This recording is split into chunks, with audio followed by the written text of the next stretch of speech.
Hi everyone, we are Nightmare Narratives and we are here to help you today. I know you will use this video to fall asleep before, so like the video and subscribe to the channel. Also, where are you from and what time are you watching? Now get comfortable and relax.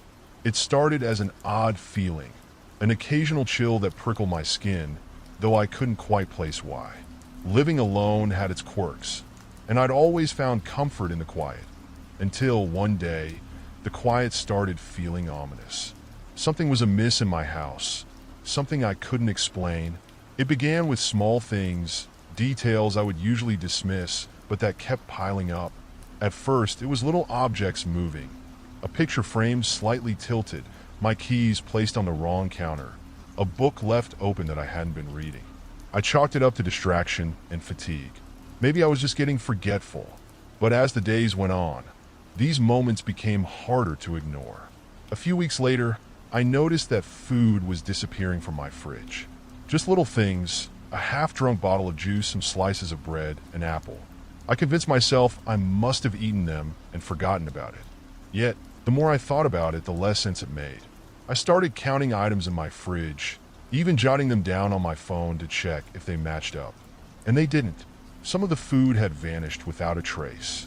I'd sit in my living room, staring at the empty spaces in my fridge and cabinets, trying to reason through the unsettling feeling gnawing at my stomach. It was easy to brush off at first, but the unease crept into every corner of my mind. I began double-checking the locks on my doors and windows each night, going from room to room with a flashlight, looking for signs of intrusion. Every night felt like I was waiting for something to happen, though I didn't know what. Then there was the draft. One evening, while sitting in the living room, I felt a sudden, inexplicable chill. It was early fall, and while the air outside had started to cool, the house had always been insulated well enough. Yet there it was, an icy breeze rolling through the room, as though someone had left a door open. I got up, checking the windows and doors again. Nothing was out of place. Trying to put my mind at ease, I brushed it off and turned on the TV. But the unease lingered. As I half-watched an old sitcom, my mind wandered back to the strange occurrences, replaying each one. The food, the draft, the misplaced items. I kept waiting to remember some reasonable explanation that would make all of it make sense, but it never came. A few days later, I noticed something else. Footsteps. Faint and barely audible, but distinct. I was in bed, just on the edge of sleep, when I heard the creaking of the floorboards downstairs. My breath hitched as I strained to listen, hoping to catch some rational sound that would explain it away. Maybe an animal or a shifting house foundation. But the footsteps were steady and unmistakable, padding softly across the floor. They stopped just under the stairwell. I felt paralyzed in my bed, waiting, listening for the creaking to start again. But after several agonizing minutes, silence settled over the house. I didn't sleep that night. Instead, I lay there rigid until morning light began to filter through the curtains. I finally gathered the courage to creep downstairs, every step feeling heavier with dread. But when I reached the bottom of the stairs, the room was exactly as I'd left it. No sign of movement, no objects out of place. It was as if the night's events had been a dream. But I knew I'd heard something. The footsteps became a recurring presence. Almost every night, just as I drifted off, I'd hear them, soft, deliberate, and pacing slowly across the floor below. My initial reaction was to rationalize, to tell myself it was the house settling or some animal outside. But night after night, I knew it was neither. The sound was too clear, too distinct to ignore, each footfall heavy enough to reverberate through the quiet. One night, with my phone clutched tightly in hand, I mustered the courage to slip out of bed and tiptoe to the door of my room. I gently cracked it open, holding my breath as I listened. There it was again, the soft, unnerving creak of footsteps. They moved in a pattern as if someone were pacing, maybe thinking or waiting. My first instinct was to call the police, but something stopped me. How would I explain it? How could I convey that these footsteps felt calculated, as if someone was deliberately trying to torment me without leaving any evidence? Instead, I decided to handle it on my own. Maybe if I confronted whoever or whatever they would leave. The next night, I positioned myself by my bedroom door waiting.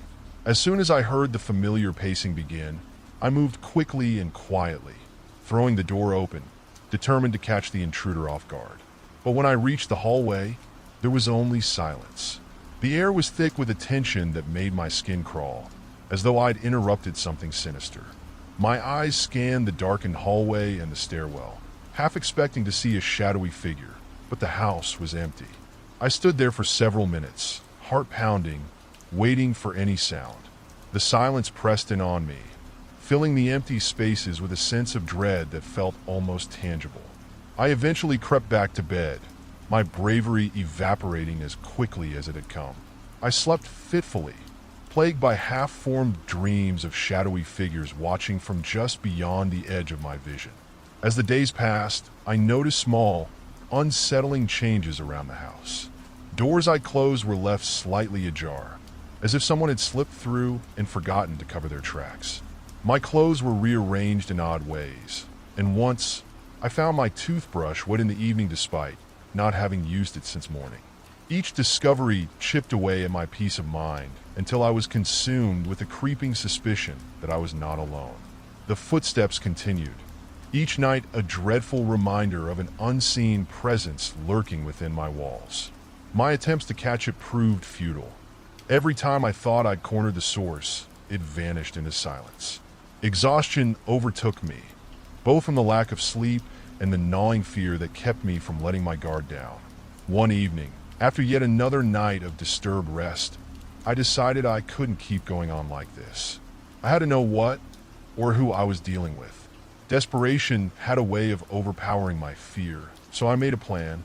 The next time I heard the footsteps, I'd confront them directly. I'd turn on every light, search every room, and finally, face whatever had been haunting me. That night, I waited in my room, my heart racing as I strained to hear any hint of movement. Hours passed in suffocating silence until, finally, the familiar creak began. With adrenaline coursing through me, I threw my door open, flipped on the hallway lights, and charged down the stairs, my footsteps echoing through the house. But once again, there was nothing. The absence of a clear answer that night left me more frustrated and afraid than ever. It was as if the house itself was taunting me, providing hints of an intruder but withholding any real evidence. I spent hours pacing through each room, searching every corner and shadow, even opening closets and cupboards, only to find emptiness. Yet, deep down, I could feel it. The unnerving sense of being watched was palpable, almost as if the walls had eyes. As days passed, I grew paranoid. Every noise became suspect. Every creak, a possible intruder lurking just out of sight. My friends, concerned by my exhaustion and growing paranoia, offered simple, rational explanations. It's just your imagination, they'd say, or maybe it's just the old house settling. But I knew what I felt. I could practically hear the unspoken words between the footsteps, a silent whispering of intent I couldn't shake. One evening, as I was getting ready for bed, I felt a strange prickling sensation on the back of my neck. Looking into my dresser mirror, I noticed something unusual. In the reflection, there was a shadow in the far corner of my bedroom, a shape that didn't align with anything in the room. I turned around quickly, but the corner was empty, no shadow in sight. Yet when I looked back in the mirror, it was there, an ominous shape lingering in the dim light.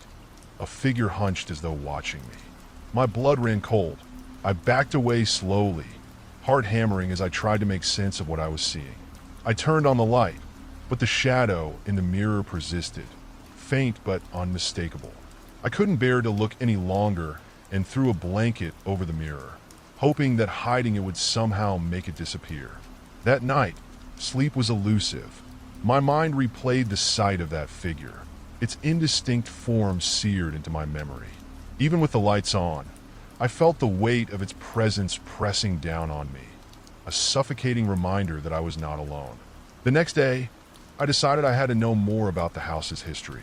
I drove to the local library, hoping to find some clue that might explain the disturbances. As I combed through old records and newspaper clippings, I stumbled upon a story that chilled me to the bone. Years ago, a family had lived in my house. One of them, a man named Charles, was reported missing under strange circumstances. Neighbors claimed to have seen him around the property even after his disappearance, describing sightings of his figure through windows or moving shadows at odd hours of the night. Some townsfolk believed that Charles had never left, that his spirit had become part of the house. I felt a cold shiver crawl down my spine as I read, the pieces falling into place in a horrifying revelation. Could it be that Charles was the presence I'd felt, the one whose footsteps haunted my nights? The thought was as terrifying as it was inevitable. Returning home, I felt a newfound dread settle over me. Every creak of the floor, every shadow cast by the dimming evening light, seemed to carry a piece of Charles with it. I couldn't escape the feeling that he was still here, watching, waiting, maybe even trying to communicate. The once familiar walls of my home now felt foreign and hostile, each room holding an oppressive air that made my skin crawl. That night, as I lay in bed, the footsteps returned. This time they were closer, slow, and deliberate, like someone pacing just outside my bedroom door. I held my breath, heart pounding, as I listened to them pause, then resume, as if whoever was there was deciding whether or not to come in. Unable to bear it any longer, I called out, "Who's there?" My voice trembled, barely audible over the pounding of my heart. Silence filled the room, thick and unsettling, stretching on endlessly. And then, just as I began to wonder if I'd imagined it, a voice, a faint, whispered voice, responded, "I've always been here." The words sent a wave of icy terror through me. I gripped my blanket tightly, paralyzed as the footsteps resumed, fading slowly down the hallway and into the depths of the house. I lay there, heart racing, too afraid to move, to even breathe, as the silence settled back around me. That night I finally understood I was not alone, and I never had been. The house had its secrets, and now so did I. The words echoed in my mind, seeping into every thought. I've always been here. It was a quiet reminder that had embedded itself into my home, like a dark seed taking root. Days passed, but the haunting presence of those words refused to let me go. I felt trapped, as though every room had a memory, each shadow a story I was terrified to uncover. Driven by an unshakable sense of dread, I became determined to uncover the source of these disturbances. I needed proof, something tangible to make sense of what I'd experienced. That night, armed with my phone and a flashlight, I resolved to document the activity. I wanted to see it, to catch it on camera if possible. But as the darkness deepened and silence filled the rooms, I could feel the house's hostility building, as if it resented my prying. I set up my phone in my bedroom, angling it toward the mirror, the same one that had shown that inexplicable shadow. With the room cloaked in darkness, I waited, watching the shadows twist and shift. I felt my eyes strain, scanning every inch of the room for a sign, some movement that would confirm my suspicions. But hours ticked by without a sound, and exhaustion began to weigh on me, threatening to lull me to sleep. Just as I began to lose hope, a faint creak shattered the silence. My heart leapt, and I tightened my grip on the flashlight, slowly panning it across the room. I aimed it toward the mirror. For a split second, something shifted in the glass, a fleeting movement, almost imperceptible but undeniably there. I froze, pulse hammering as I watched the mirror intently, praying that it wasn't just my imagination. Then, as if in response to my silent plea, a shadow began to take shape in the reflection. It started as a dark smudge, slowly sharpening into the form of a figure, standing eerily still at the edge of the room. My breath caught. The figure was unmistakably a man, tall and gaunt, his eyes fixed on something beyond the mirror surface. He looked hauntingly familiar, as though pulled from a distant memory or nightmare. Gathering every ounce of courage I could muster, I whispered, "Who are you?" The figure didn't move, didn't speak, but somehow I sensed his gaze shift. It was a bone-chilling sensation, like being seen through the eyes of someone who had long since crossed into darkness. The silence grew heavy, almost suffocating, and I felt a sharp pang of dread sink into my chest. Finally, the figure seemed to dissolve into the shadows, the room returning to its lifeless state. My phone, which had been recording, showed nothing out of the ordinary. There was no shadow, no movement, no sign that anything unusual had happened. The figure I'd seen was nothing but a memory. A haunting image burned into my mind, taunting me from beyond the veil of the ordinary. Feeling defeated, I slumped onto the bed, my thoughts racing as I tried to process what I'd seen. I knew the figure wasn't a trick of the mind. It had been real as the darkness that now pressed against every wall of my home. And somehow, I sensed it wouldn't be the last time I saw him. The entity, whether it was Charles or something else entirely, was still here, watching, lingering in the shadows, waiting for the moment when it would reveal itself fully. Over the following nights, the activity escalated. I could feel an intense presence trailing behind me, almost as if something was breathing down my neck. Objects began to shift, small things at first, a book out of place, a door left ajar. But then, more disturbing occurrences took place. One morning, I found deep scratch marks on the walls of the hallway leading to my room, a trail that seemed to lead directly to my bed. The implications were horrifying. It was as if something had been dragged, clawing its way down the corridor.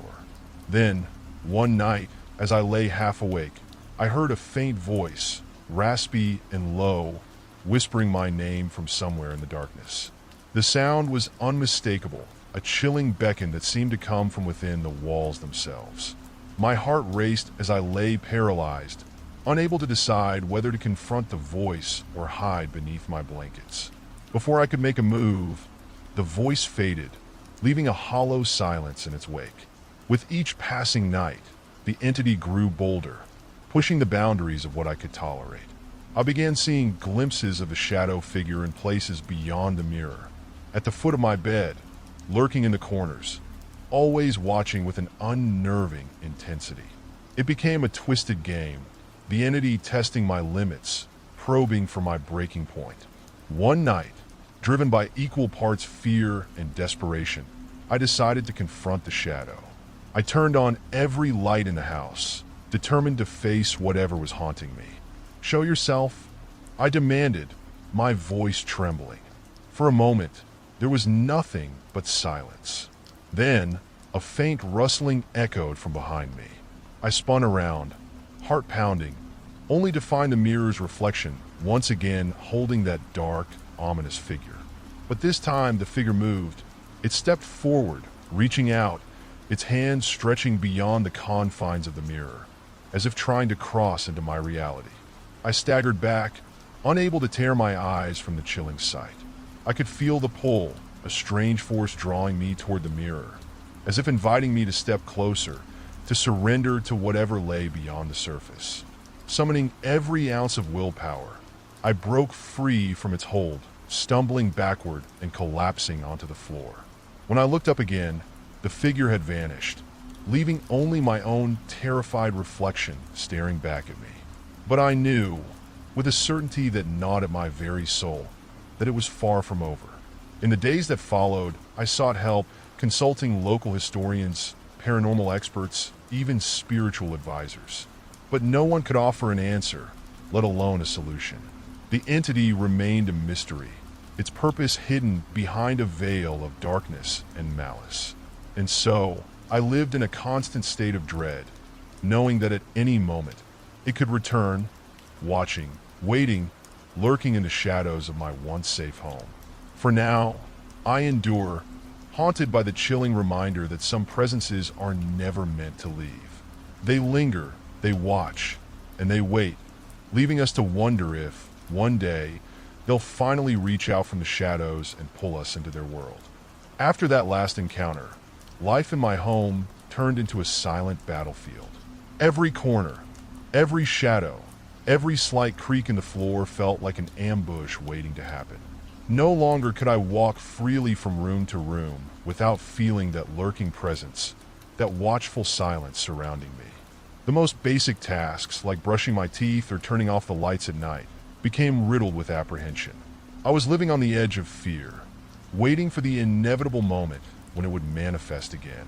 One evening, exhausted from weeks of restless nights and an unshakable feeling of dread, I reached out to a close friend, Evelyn. She was the one person I trusted implicitly. As a paranormal investigator with a natural affinity for the unseen, she'd encountered things I couldn't even imagine. When I described my experiences, her voice was calm but serious. "I need to see it for myself," she said, her tone a mixture of curiosity and concern. Evelyn arrived that very night, armed with tools of her trade: thermal cameras, EMF detectors, and audio recording devices. Her arrival brought a momentary comfort. I felt less isolated, somehow safer in her presence. But as she set up her equipment, her expression grew solemn. It was as if the house's very atmosphere was changing around us, thickening with each piece of gear she placed. As dusk fell and the house plunged into darkness, Evelyn switched on her camera, pointing it toward the mirror where I'd first seen the shadowy figure.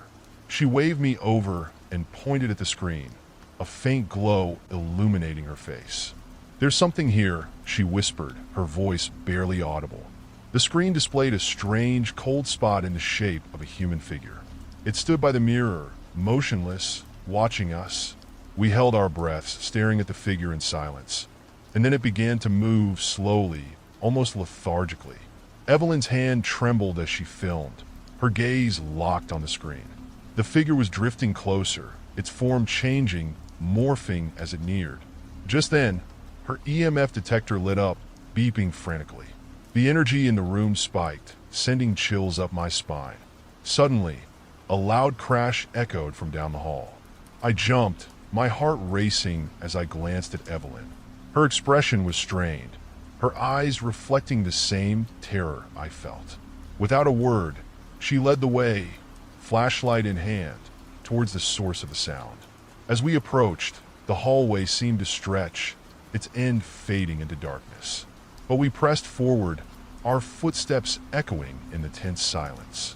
When we reached the source of the noise, we found the hallway mirror shattered, shards of glass scattered across the floor. Embedded within the largest piece, scratched faintly, were 3 words: "I am here." Evelyn's face paled, and she whispered, "This isn't just any spirit. It's something attached to this place, something deeply connected." We cleaned up the glass in silence, too shaken to speak. But I knew that this wasn't just a haunting. It was a presence with intent, as if it was trying to make itself known, to communicate something ominous. The question lingered: why? What had happened in this house, and why had I become the target? As we sat in the living room, piecing together the events, Evelyn suggested a seance. It was a last resort, a way to make contact and perhaps understand the spirit's motives. With some reluctance, I agreed, and she prepared a small circle with candles and her EVP recorder in the center. We sat in silence, the room enveloped in an eerie stillness. Evelyn began, her voice soft but commanding. "If there's someone here, make your presence known. Tell us why you linger." The silence deepened, and then a faint, distorted voice crackled through the EVP recorder. It was barely discernible, but the words were chillingly clear. "You took it from me." My blood ran cold. Evelyn's eyes widened, her face etched with alarm. She spoke again, her voice quivering slightly. "What did we take from you?" There was a long pause, a thick silence, before the voice returned, sharp and piercing. "My home." The words sank into my mind, stirring a terrifying realization. I had been oblivious, thinking I'd moved into an empty house, but this spirit, this entity, believed it still belonged here. The figure I'd seen wasn't just haunting me, it was protecting what it saw as its territory. The chilling message in the mirror, the shattered glass, the persistent shadow, all of it had been a warning. Evelyn closed the session, extinguishing the candles. She looked at me, her eyes full of concern.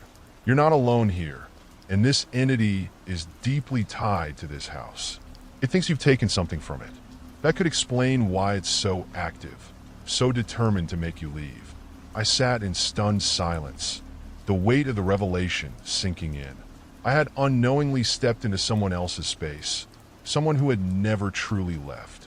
My home wasn't just haunted, it was occupied by a presence determined to reclaim it. And now, I was faced with an impossible decision, one that felt like a trap.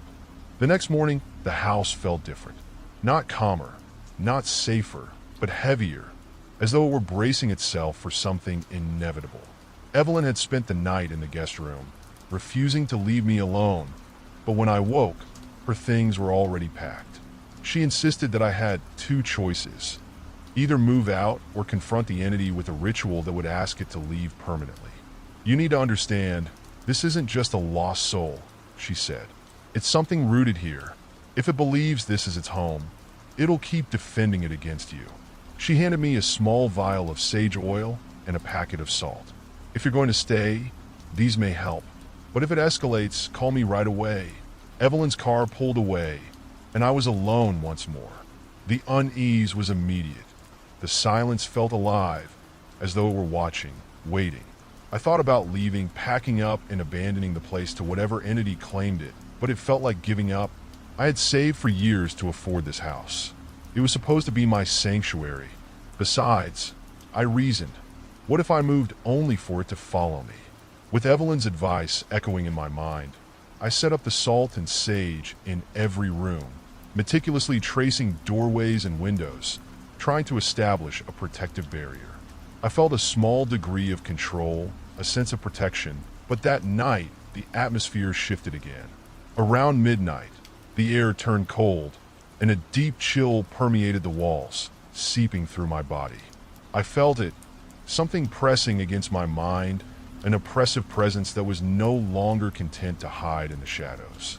My heart raced, and an instinctive fear crawled up my spine, urging me to leave, but I stayed rooted. Then from somewhere within the house, a sound reverberated, a soft, deliberate tap, tap, tap. It was faint but unmistakable, and it grew louder, like someone was knocking on the walls, moving through the rooms. I listened as the taps trailed from the kitchen, down the hallway, and stopped at my bedroom door.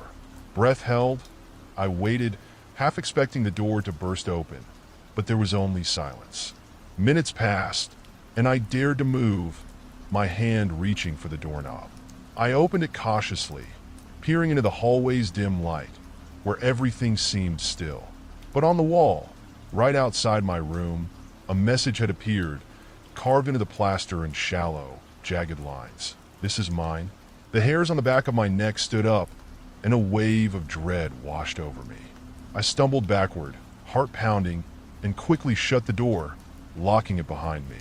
What I saw was no ordinary haunting.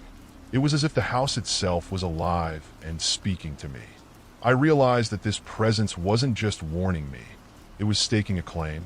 I spent the night in a fitful sleep, clutching the vial of sage oil, half expecting to see the figure watching from the foot of my bed. But nothing appeared, and when morning finally came, I thought I might find some comfort in the daylight. That was until I noticed another carving on the inside of my bedroom door. "It was never yours." I stumbled back, mind racing.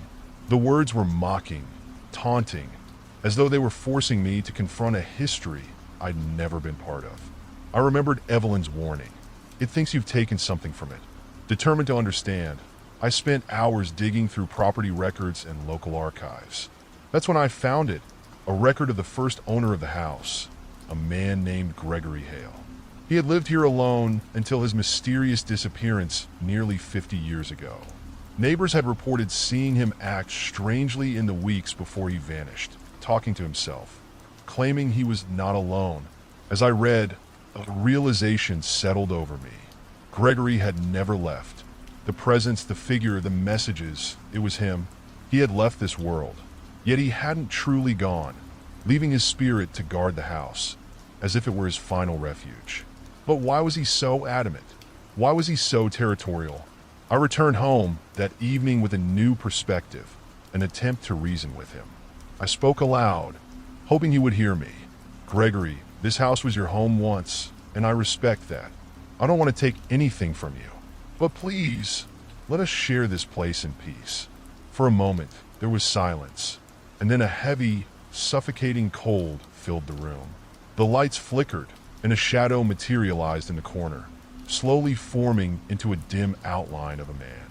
My heart seized as he moved, just slightly, his form becoming more defined. His eyes met mine, filled with a hollow sorrow that transcended words. He spoke, his voice a faint whisper that sent chills down my spine.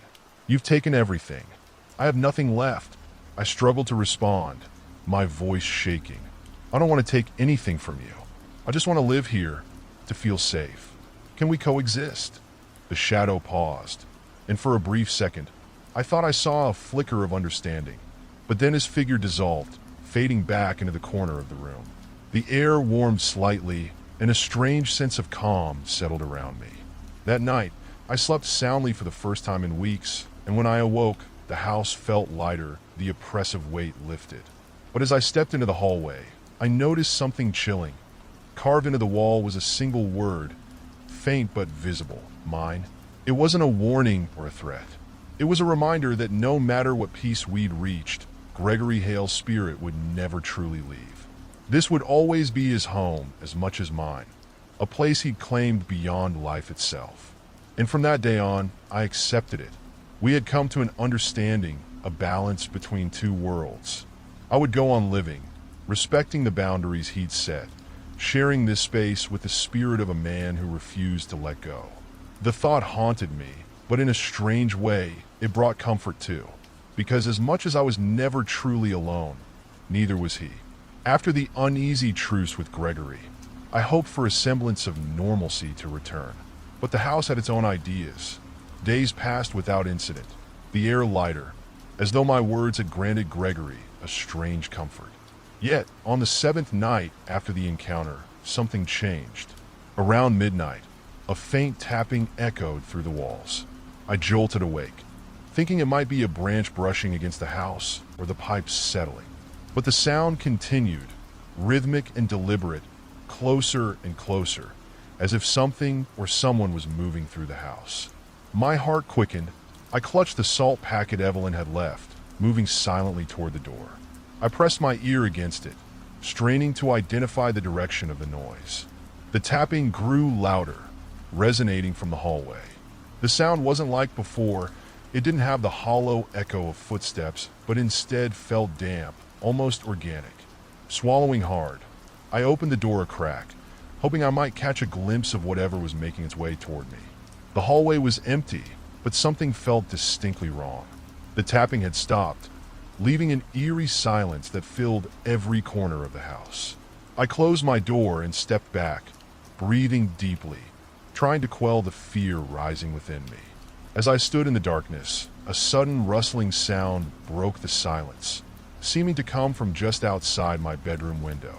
Slowly, I moved to the window and pulled the curtain aside. At first, I saw nothing but darkness, the faint outline of the trees barely visible against the night sky. But as my eyes adjusted, a figure came into view, a tall, dark silhouette standing in the yard, unmoving and facing the house. I watched frozen as the figure tilted its head upward, looking directly into my window. My heart raced as a terrifying realization sank in. This figure wasn't Gregory. It was someone or something else entirely. The figure remained motionless, almost blending with the shadows around it. I tried to see a face, any features, but the darkness seemed to cling to it, shrouding it in a mist that moved and breathed with the night. A sudden thought crossed my mind. Perhaps Gregory was not the only presence in this house. Perhaps, as I had made peace with one, another had taken advantage, slipping into the vulnerable spaces I'd left unprotected. Trembling, I closed the curtain and stepped back, hoping the figure would disappear with the morning light. But I hardly slept. Every creak and groan of the house magnified in the darkness, every whisper of the wind a threat. At dawn, I hurried to the window again, peering out with a mixture of dread and curiosity. The yard was empty, the grass undisturbed. Relief washed over me, though it felt shallow. That morning, I called Evelyn, recounting the details with as much clarity as I could muster. She listened, her voice growing tense as I described the figure. "It sounds like something has shifted," she said quietly. "You may have balanced things with Gregory, but sometimes these spirits or entities can latch onto that energy, finding a way in through those bonds. This visitor may not have the same intentions." Evelyn suggested a more intensive ritual, one that would involve both clearing and consecrating the house. But she also warned me, this ritual may provoke whatever this is. If it's hostile, it might resist. But if you want peace, this might be your only option. I agreed, desperate for any semblance of control. We scheduled the ritual for the following night, and Evelyn arrived at sunset, carrying a bag of supplies, candles, herbs, and several stones marked with symbols I didn't recognize. She explained each step carefully, instructing me to follow her lead and not break concentration, no matter what happened. As the ritual began, the air thickened, growing dense with an energy that prickled against my skin. We moved through the house, chanting softly, the smell of burning sage filling the space. In each room, we lit a candle, letting its light and smoke chase away whatever shadows lingered there. When we reached my bedroom, Evelyn paused, looking at the window. "Did you see it here?" she asked, her voice barely above a whisper. I nodded, my eyes fixed on the spot where the figure had stood. Evelyn sprinkled salt around the window, tracing symbols in the dust, murmuring words under her breath that I couldn't quite catch. As she worked, the atmosphere shifted, the coldness intensifying. It was as though the very walls were holding their breath, waiting. Just as Evelyn placed the final candle on my windowsill, a loud crash echoed from the hallway. We froze, exchanging a fearful glance. The ritual wasn't complete, and leaving now could leave us vulnerable, but the sound was unmistakable. Something was here, moving toward us. Without a word, Evelyn picked up her candle and gestured for me to follow. We stepped into the hallway, the candlelight casting long shadows across the walls. The air felt charged, heavy with anticipation.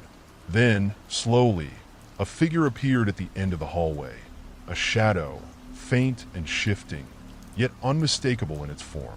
My breath hitched as the figure began to approach, each step deliberate, its form solidifying with every inch it gained. I wanted to turn, to flee, but Evelyn stood firm, her voice ringing out as she chanted, louder and more forceful, her words filling the space. The figure halted, its form rippling, dark and unnatural.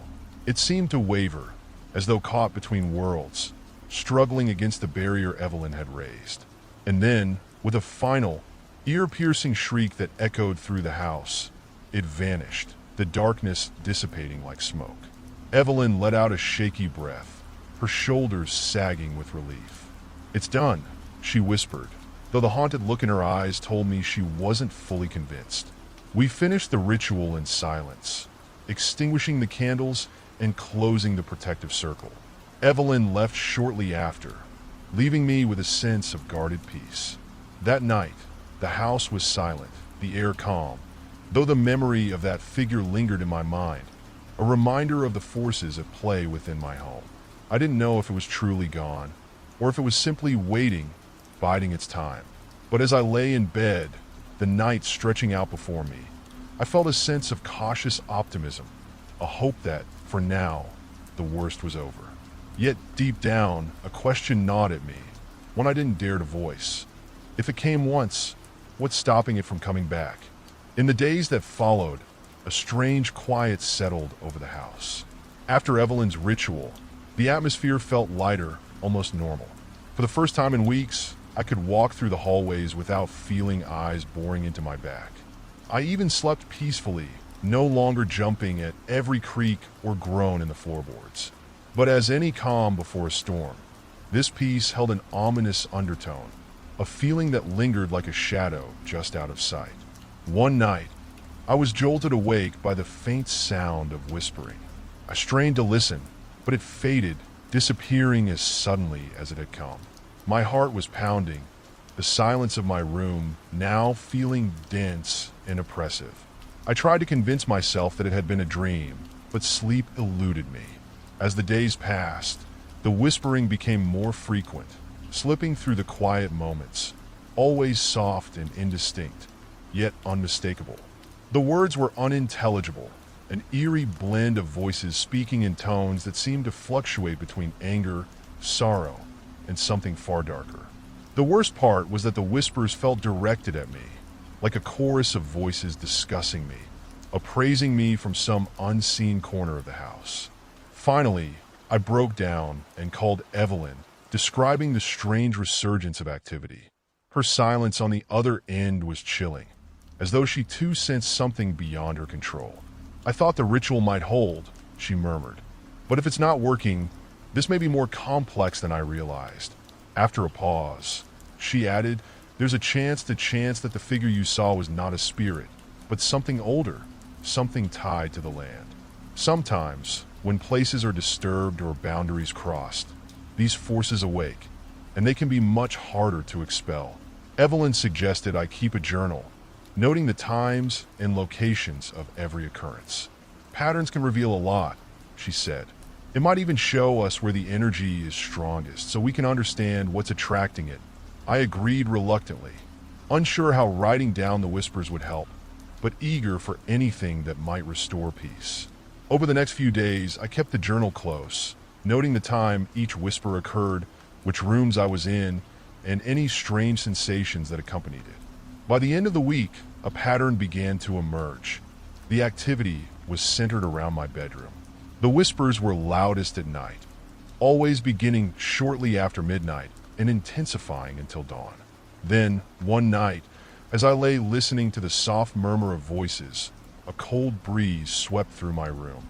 My window was shut, and the air conditioning was off, yet I could feel the icy draft brush against my skin. The whispers grew louder, coalescing into a single voice, sharp and distinct. "Why are you here?" it asked, the words echoing in my mind as clearly as if someone had spoken them aloud. I sat up, gripping the edge of my bed. My pulse raced, fear clawing its way up my spine. I wanted to run, to escape the suffocating dread that now filled the room. But a strange compulsion held me in place, urging me to respond. Summoning a trembling voice, I whispered, "This is my home." The voice chuckled, a dark, guttural sound that sent shivers through me. "Yours," it sneered. "No, not anymore. You don't belong here." The shadows in my room seemed to pulse, darkening, as though the walls themselves were drawing closer, trapping me within their grip. The voice continued, its tone mocking, yet laced with anger. "You've disturbed something you cannot understand. You were warned, but you didn't listen." I squeezed my eyes shut, wishing for it all to end. But the voice persisted, the mocking laughter turning to a snarl. "We were here long before you. We will remain long after. Leave, or face the consequences." The weight of the words pressed on me, filling me with a cold dread that I couldn't shake. I knew then that whatever this presence was, it was not bound to my house. It was something far older, far more powerful than any ghost or spirit. When I opened my eyes, the room was silent, the air still and heavy. I grabbed my journal, jotting down every word, every detail of the encounter, though my hands were shaking so badly I could barely hold the pen. Sleep was out of the question, and as dawn broke, I knew I couldn't stay in the house another night. I packed a bag and called Evelyn, telling her I needed a place to stay. She welcomed me without hesitation, sensing the desperation in my voice. As I left the house, a chill ran down my spine, as though something was watching me go, its gaze following me until I was out of sight. At Evelyn's, I felt safe for the first time in weeks, but my mind was restless. I couldn't shake the voice's words, the eerie promise that I didn't belong. And even as I lay in the comfort of Evelyn's guest room, sleep refused to come, the shadows pressing against the edges of my vision, whispering in the darkness. That night at Evelyn's, exhaustion finally overtook me, and I drifted into a fitful sleep, haunted by fragments of dreams that felt disturbingly vivid. I found myself back in my house, only it was darker, cast in shadows that seemed to absorb every bit of light. The air was thick, making each breath feel labored, as though I were drowning in an unseen pressure. In the dream, I wandered through the rooms, unable to find my way out. The furniture was there, the familiar walls and hallways, but everything felt twisted and wrong, as though something ancient had seeped into the very foundation of the place. The whispering was back, louder than ever, filling the house with a cacophony of voices that all seemed to be saying the same thing: leave. Then, I heard a familiar voice, a a voice that wasn't mocking or sinister, but filled with sorrow. "You should never have entered," it whispered softly. I turned and saw a figure in the distance, shadowed and indistinct, but something about it felt achingly familiar. It reached out a hand, beckoning, and I felt an overwhelming urge to go to it, to ask the questions that had plagued me since the night this ordeal began. But as I approached, the figure dissolved into mist, leaving me alone with the oppressive darkness. The dream shifted, and I was in my bedroom, standing at the foot of my bed. The covers were rumpled, as if someone had been lying there moments before, and on the pillow was an imprint, deep and unmistakable. But the room was empty. I felt a surge of dread, the feeling of being watched returning in full force. I spun around, expecting to see the figure, but the room was vacant. Only the whispering persisted, louder and louder, until it reached a fever pitch. "Get out! Get out!" I woke with a start, gasping for air, my skin clammy with sweat. Evelyn was sitting beside me, a worried expression etched across her face. "You were screaming," she said gently, handing me a glass of water. I recounted the dream, the vividness of it, the way the house felt alive, as though something dark had seeped into its walls. Evelyn listened intently, her expression growing more concerned with every detail. When I finished, she took a deep breath. "This isn't just a spirit," she murmured. "It's something far more ancient, something tied to the land itself." She paused, as though choosing her words carefully. "Sometimes, when people build homes or disturb old ground, they awaken forces that have been dormant. These entities don't follow the same rules as spirits. They're not bound by any one ritual or banishing spell. They're territorial, and they can be vengeful." I shivered, her words sinking in. My house wasn't haunted by a restless soul. It was claimed by something far older, something that considered my presence an intrusion. Evelyn handed me a small vial filled with a thick, dark oil and instructed me to anoint the door frames, windows, and corners of every room. "This is a protective blend," she said. "It might not be enough to expel whatever's there, but it should create a barrier, something to keep it at bay until we figure out a solution." Armed with the vial, I returned to the house, bracing myself for what awaited. Every creak of the floorboards echoed ominously, each shadow feeling sharper and more menacing than ever. I moved from room to room, applying the oil as Evelyn instructed, whispering the words of protection she'd taught me. Each time I crossed into a new room, I felt the weight of the house pressing down, as though it were watching my every move, waiting for me to slip up. When I reached my bedroom, the air turned cold. I hesitated, feeling the suffocating presence grow stronger. My fingers trembled as I anointed the last of the door frames, whispering the words one final time. As I finished, a gust of frigid air swept through the room, extinguishing the candles I'd lit for protection. Then, I heard it, a voice, faint and filled with malice, echoing from somewhere in the shadows. "You can't hide forever," it taunted. "This is my place, and you are an unwelcome guest." I stumbled backward, my heart racing as the room seemed to close in, the walls tightening as the darkness pulsed with an unseen rage. Desperation flooded over me, and I whispered, "This is my home. I won't leave." The voice laughed, low and guttural. "Then you'll never be alone," it promised. And with that, the room fell silent. But the feeling of being watched persisted, wrapping around me like a cold embrace. I knew then that whatever Evelyn and I were up against, it wasn't going to let me go easily. I lay in bed, the weight of the oppressive silence around me heavier than before.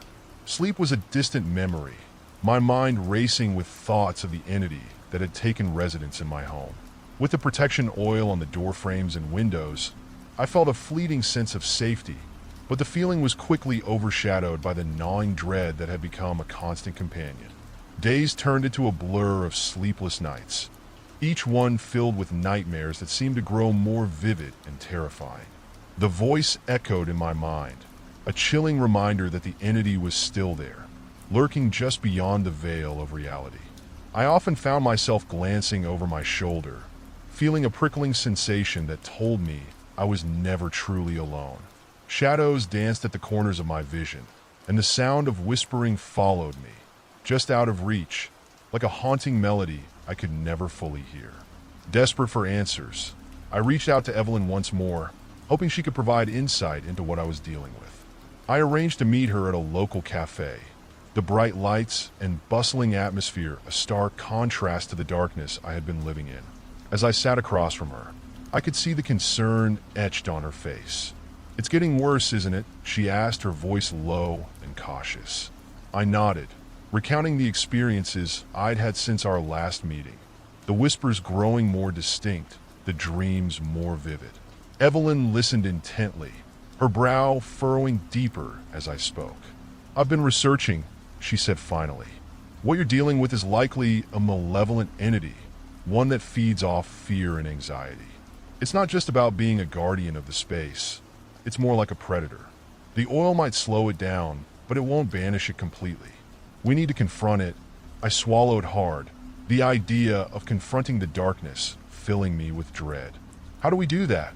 "There's a ritual," Evelyn replied, her gaze steady. "But it requires a deep connection to the space. We'll need to create a circle of protection and call upon a light to dispel the darkness. But it's risky. These entities can be volatile when confronted." I felt a shiver run down my spine. What if it retaliates? Evelyn reached across the table, placing a reassuring hand over mine. "We have to be brave. We can't let it continue to control your life. It feeds off your fear, and the longer it lingers, the stronger it becomes." That night, I prepared for the ritual, gathering the items Evelyn suggested: salt, candles, a mirror, and herbs known for their protective properties. Each item felt like a small shield against the encroaching darkness, and as I arranged them in the living room, I felt a flicker of hope. Perhaps this was the moment I would reclaim my home. Evelyn arrived shortly after, her presence bringing a sense of calm amidst the turmoil. She carried a small bag filled with more supplies and an air of determination. "Let's get started," she said, her voice steady. Together, we drew a circle on the floor with the salt, creating a boundary between us and whatever waited outside. As we lit the candles, their warm glow pushed back against the shadows, creating flickering shapes that danced around the room. The atmosphere shifted electric intense, and I felt the energy in the air change, as though the house itself was holding its breath. With the circle established, Evelyn took a deep breath and began to chant words I couldn't understand. I watched as her voice wove through the air, echoing off the walls, her words infusing the space with an intensity that made the hair on my arms stand up. The temperature dropped suddenly, and I felt a rush of cold air, as if the entity had taken notice. "Show yourself," Evelyn commanded, her voice firm and unwavering. Silence enveloped us for a moment, but then a low growl filled the air, reverberating through my bones. The candles flickered violently, shadows elongating and twisting around us, and I felt a pressure building, as if the walls were closing in. The air turned thick and heavy, charged with a palpable malevolence. "You think you can banish me?" A voice echoed, deeper and more menacing than before. It resonated through the room, twisting the very air around us. "You are nothing in my domain." I glanced at Evelyn, fear pooling in my stomach. "What do we do?" "Focus on the light," she shouted, her voice cutting through the chaos. "Picture it in your mind. Let it guide you." With a deep breath, I closed my eyes, visualizing a warm light, radiant and pure, growing within me. I let the fear wash away, replacing it with determination. The light expanded, filling the room, pushing back against the darkness that threatened to engulf us. "Leave this place," I yelled, my voice echoing in defiance. "You have no power here." The entity roared in response, the sound echoing like thunder. The temperature plummeted further, and I felt a gust of wind sweep through the room, rattling the windows. But I held onto the light, feeling it pulse with strength, and I opened my eyes to see Evelyn standing strong, unwavering in the face of the chaos. "Together," she shouted, her voice rising above the turmoil. "Focus on the light." We stood united, the light between us glowing brighter, illuminating every dark corner of the room. The shadows began to retreat, writhing as if in pain. The air crackled with energy, the power of our combined will pushing against the entity's darkness. Suddenly, a scream filled the room, a sound that pierced through the chaos, echoing with rage and desperation. "You will pay for this," it shrieked, and I felt a violent surge of energy crash against the protective circle we had created. The candles flickered wildly, threatening to extinguish, but we held firm, pouring every ounce of our energy into the light, visualizing it expanding, filling the space until the darkness was nothing more than a memory. With one final push, the light surged, and the room erupted with brightness. When the light dimmed, silence fell over the house. I opened my eyes, heart racing, expecting to find the shadows returning, but they had vanished. The air felt lighter, as though a great weight had been lifted. The oppressive energy was gone, replaced by a sense of calm. Evelyn and I stood in the circle, breathing heavily, glancing at one another in disbelief. "Did we do it?" I whispered, my voice hoarse. Evelyn nodded, a small smile breaking through her exhaustion. "I think we did, for now at least." But as I looked around the now peaceful room, I knew the battle wasn't over. Whatever had lurked in the shadows of my home had been driven away, but the scars it left behind would take time to heal. I had reclaimed my space, but the memory of the darkness lingered, a reminder of the fight I had faced. In the days that followed, the atmosphere in the house shifted. I could finally sleep without the weight of fear pressing down on me. The shadows no longer felt alive, and for the first time in a long time, I felt like I could breathe. But in the back of my mind, a lingering question remained. How long before the darkness returned? And when it did, would I be ready to face it again? As I settled back into my routine, I vowed to never let my guard down. I would research, learn, and remain vigilant, ready to confront whatever darkness dared to encroach upon my life again. The battle might have been won, but the war was far from over.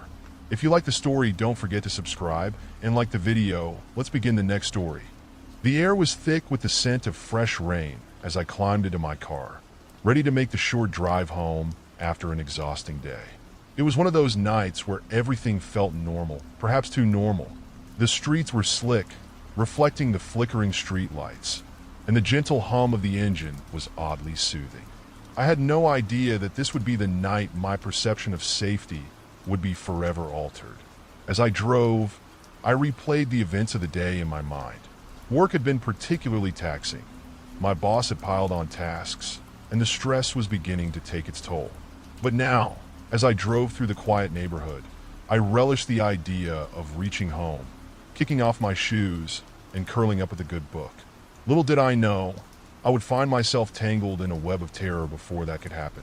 Turning onto my street, I felt a sense of comfort wash over me. My house, with its warm glow emanating from the front porch light, stood like a beacon of familiarity. However, an unsettling feeling nestled in my gut, one I couldn't quite place.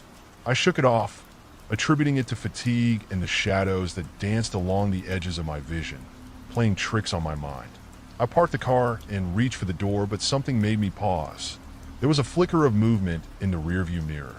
Just as I glanced back, my heart skipped a beat. The reflection showed nothing unusual, just the darkened street and the glimmer of my rear lights. Yet, the feeling lingered, gnawing at the edges of my consciousness. I shook my head, chastising myself for being paranoid, and stepped out of the car. The night air was brisk against my skin, sending a shiver down my spine as I walked toward the house. Each step felt heavier than the last, as if the shadows lurking around me were attempting to pull me back. I reached the front door and fumbled with my keys, cursing under my breath at my own clumsiness. Finally, with a click, the door swung open, and I stepped into the safety of my home, shutting the world outside. The living room greeted me with a comforting silence, the kind that wrapped around you like a warm blanket. I tossed my keys onto the counter and padded into the kitchen to pour myself a glass of water. As I drank, I couldn't shake this strange feeling from earlier. I glanced out the window, peering into the dark abyss of my backyard, but saw nothing out of the ordinary. Maybe it was just a long day getting to me, I thought, shaking my head as I made my way upstairs. Once in my room, I changed into comfortable clothes and flopped onto the bed, the soft mattress enveloping me. I flipped on the TV to drown out my thoughts, hoping that a mindless show would ease my anxious mind. However, the feeling of being watched had returned, creeping back in as the images flickered across the screen. It was like a static charge in the air, tingling against my skin. I tried to focus on the show, but the sensation only grew stronger, pushing my imagination to create scenarios that were far from comforting. I turned off the TV, hoping that the silence would help, but the room felt charged. I took a deep breath, attempting to calm myself, when I heard it, a faint noise coming from the hallway. It was subtle at first, like a whisper caught in the wind. I sat up in bed, straining to hear over the thumping of my heart. There was again, definitely a sound, not just my imagination. I swung my legs over the side of the bed and stood up, heart racing. The floorboards creaked beneath me as I tiptoed to the door, pushing it open cautiously. The hallway was dimly lit, and shadows loomed ominously in the corners. As I ventured further, the noise ceased. A chill ran through me as I paused, contemplating whether to retreat back to my room or investigate further. After a moment, curiosity outweighed my fear. I slowly made my way down the hall, heart pounding, each creak of the floor echoing my anxiety. I reached the end of the hallway, glancing around as my eyes adjusted to the darkness. The house was still, the silence amplifying the thud of my heart. Just as I was about to turn back, I caught a glimpse of something in the corner of my eye, a fleeting shadow near the staircase. I whipped around, but nothing was there. Yet the feeling of being watched intensified. I could almost feel someone's breath against my neck, cold and unsettling. I took a step back, nerves fraying, when I noticed my reflection in the hallway mirror. That's when I saw it, a figure standing behind me, their presence suffocating. I turned quickly, but no one was there. My breath quickened as I looked back at the mirror, searching for any sign of what I had just seen. The room behind me appeared empty, yet the weight of the figure lingered, as if they had just stepped out of view. I could feel my heart racing, and a cold sweat broke out on my forehead. In that moment, all my instincts screamed at me to flee. I dashed back to my room, slamming the door shut and locking it behind me. My mind raced, trying to piece together what had just happened. The figure in the mirror, it couldn't be real. My imagination had to be playing tricks on me. But deep down, I knew something wasn't right. I could still feel the gaze of that unseen presence watching me, lurking just beyond the threshold. I backed away from the door, breathless, my heart hammering against my ribcage as the realization dawned on me. I was not alone in this house, and whatever had been watching me was still out there, waiting. The night was far from over, and the terror was only just beginning. As I stood in the dark confines of my room, the reality of my situation crashed over me like a wave.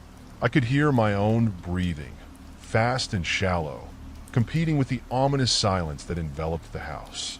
My heart was pounding against my ribcage, each thump echoing the fear coursing through me.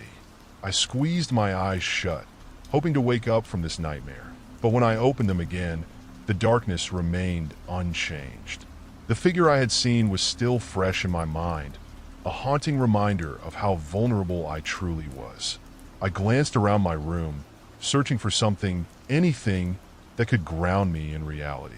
My bedside lamp flickered weakly, casting elongated shadows on the walls, and I felt an irrational urge to check every corner, every crevice, as if somehow the act of inspecting my space would banish whatever darkness had invaded my sanctuary.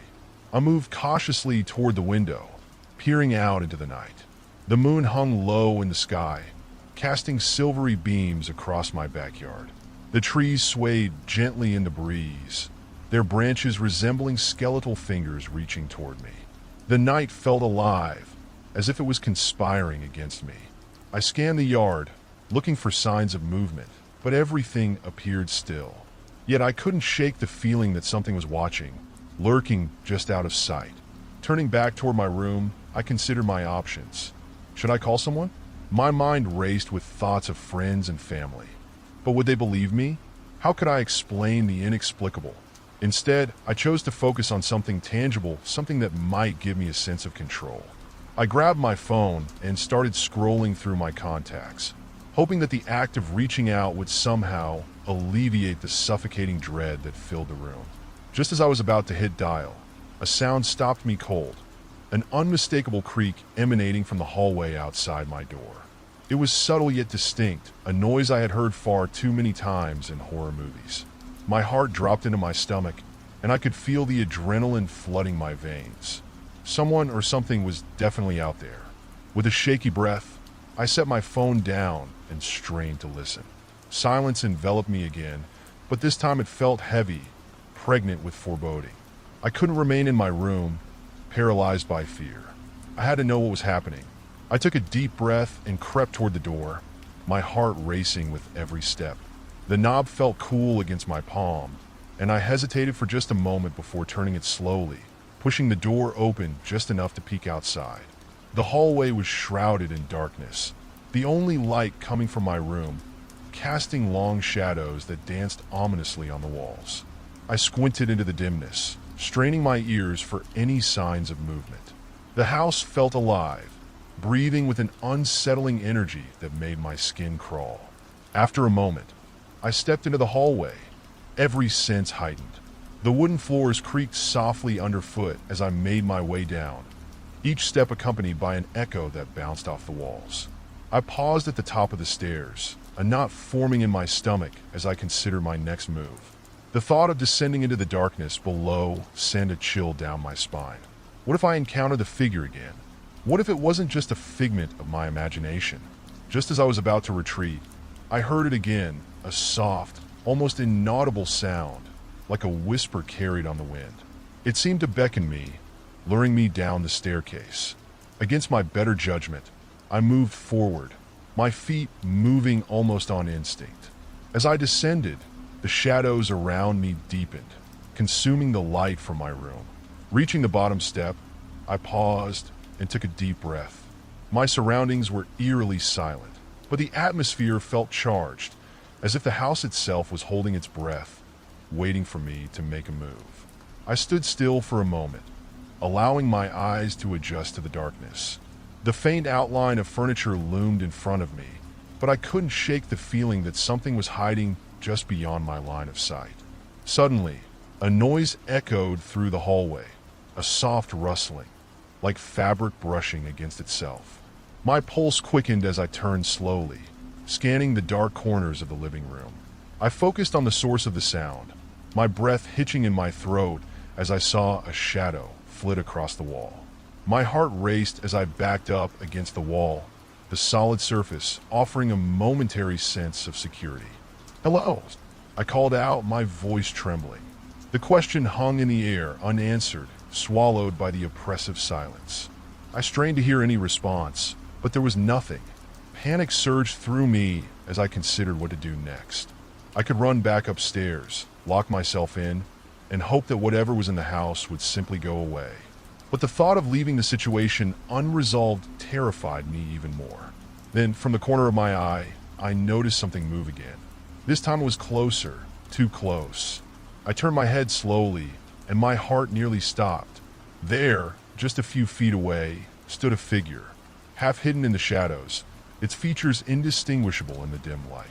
I felt a scream clawing at my throat, but I held it back, frozen in place as dread washed over me. The figure seemed to shift, as if it was debating whether to step closer or retreat into the darkness. I could barely breathe, a million thoughts racing through my mind. Was this the same figure I had seen in the mirror earlier? It was too dark to tell, but my instincts screamed at me to flee. Summoning every ounce of courage, I took a step back and said, "I don't know who you are, but you need to leave." My voice was shaky but firm, ringing out into the stillness of the house. The figure did not move, but I could feel its gaze upon me, heavy and probing. Suddenly, it spoke. "Why did you leave me?" The voice was a soft, almost melancholic whisper echoing through the silence. The words sent chills down my spine. I had no idea who this person was or why they would ask such a question. My heart raced, and I felt my stomach drop as I realized how utterly unprepared I was for this confrontation. "What do you mean?" I managed to stammer, my mind racing. "What do you want?" The figure hesitated, as if weighing its next words carefully. "You don't remember me, do you?" In that moment, something clicked. A flash of recognition passed through my mind, a fleeting memory from my childhood. I struggled to place it, but the more I thought, the more confused I became. Had I known this person before? The shadows wrapped around us, heavy with unspoken truths. I don't know you," I finally said, my voice barely above a whisper. "You need to leave my house. Please." But the figure remained motionless, its presence growing denser in the air around us. "I've been watching you," it said, its voice laced with an unsettling familiarity. "I've always been here." The chilling implications of its words struck me like a lightning bolt. How could this be? Was it possible that someone had been living in my house all along? I thought back to the strange noises, the unsettling feeling of being watched. Every memory collided in a wave of confusion and fear. As I opened my mouth to respond, the lights in the house flickered ominously. A surge of dread washed over me, and for a moment, everything seemed to pause. The figure before me remained still, its features still obscured in the shadows. But the tension in the air was palpable, and I could feel the weight of its gaze as if it were an entity of its own. Then, without warning, the lights went out completely, plunging me into darkness. I felt panic rise within me as I stood frozen, unable to see anything but the swirling blackness surrounding me. The air felt thick, almost suffocating, and the fear settled deep in my bones. In the pitch blackness, the only sound was the rapid thumping of my heart and the soft rustle of movement nearby. I knew I had to act, had to escape this nightmare. As my instincts kicked in, I turned to run, my pulse pounding in my ears, desperate to get away from the figure that had invaded my life. But before I could take a step, a voice called out from the shadows. "You can't escape me." The chilling words echoed around me, sending shivers down my spine. My breath caught in my throat as the darkness closed in, and I felt the grip of fear tighten around my heart. In that moment, I realized that whatever was haunting me was far more than just a fleeting shadow.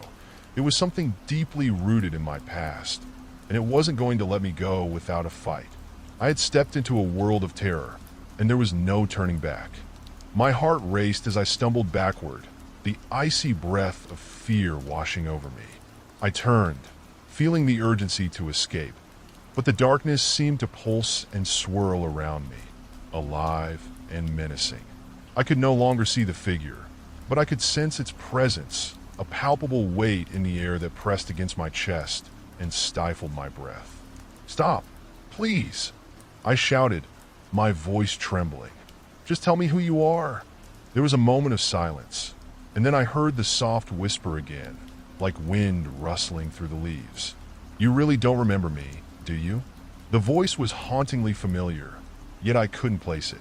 It resonated deep within me, tugging at a memory that lay just out of reach, buried beneath layers of confusion and fear.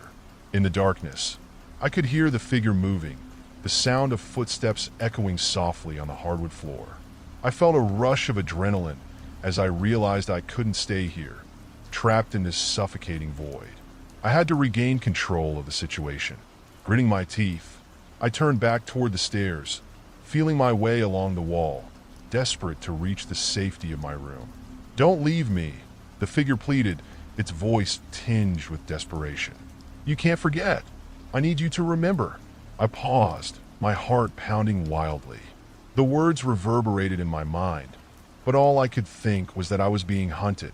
"You're scaring me," I shouted back, but deep down, I felt a flicker of something else, something that stirred within me, a nagging sensation that perhaps I wasn't just dealing with a stranger. As I reached the bottom of the stairs, I turned back toward the darkness, my breath coming in short gasps. "What do you want from me?" I demanded, forcing my voice to remain steady. "Why are you here?" The figure stepped forward, and for a brief moment, I caught a glimpse of it in the faint light filtering from a nearby window. It was a shadowy silhouette, features indistinguishable, but I could see the outline of a face that felt unsettlingly familiar. It was as if I had looked into a distorted reflection of my own self. "You have to remember the past," it insisted, stepping closer. "You buried it deep, but it's still there, and I am a part of it. You need to acknowledge me." I felt a surge of anger and confusion. "I don't know you. I don't want to remember anything." With a swift motion, I turned and sprinted toward the living room, desperate to escape. The sound of footsteps followed closely behind me, echoing in the silence like a relentless drumbeat. I burst into the room and glanced around, searching for a weapon or anything that could help me feel safe. My eyes fell on a heavy lamp sitting on the table. I lunged for it, gripping it tightly as I turned to face the darkness behind me. "Stay back!" I shouted, my voice cracking. "I swear I'll use this." The figure paused, and for a moment, the world around me fell silent. "You don't have to do this," it said softly, almost pleadingly. "I just want you to see me." In that moment, I felt a strange mix of emotions, fear, anger, and something else, something I couldn't quite articulate. I took a deep breath, my mind racing. What if this was a manifestation of my own fears? What if it was a part of me that I had repressed, something I needed to confront rather than escape? With shaky hands, I lowered the lamp slightly, though I remained on high alert. "Why should I believe you?" I asked, my voice steadier than I felt. "What do you want?" "Closure," the figure replied, the weight of the word hanging heavy in the air. "We need to confront what happened. Only then can we both be free." "Free from what?" I pressed, confusion swirling within me. "What do you mean? What happened?" The figure stepped closer, and as it did, the shadows seemed to recede slightly, revealing a hint of features that were starting to take shape. There was something hauntingly familiar in the curve of the jaw, the shape of the eyes. I felt a chill ripple through me as the truth began to dawn. "Do you remember the summer when you were 10? It asked, its voice almost a whisper. "When we used to play in the park?" My heart raced as fragments of memory broke free, crashing into my consciousness like waves against a shore. I had forgotten. How could I have forgotten? The laughter, the games, the carefree days spent running through the grass. It all came rushing back, but so did the darkness that followed. The day everything changed. "Lucy," I breathed, the name escaping my lips before I could hold it back. The figure nodded, and in that moment, the darkness surrounding her seemed to lift slightly. "You remember me," she said, a note of relief creeping into her voice. "I've been waiting for you to remember. I've been watching over you." The memories flooded my mind, playing together, whispering secrets, and the endless summer days that had felt so innocent. But then I remembered the last day I had seen her, the day the light had gone out. The laughter had turned to screams. My stomach twisted at the thought.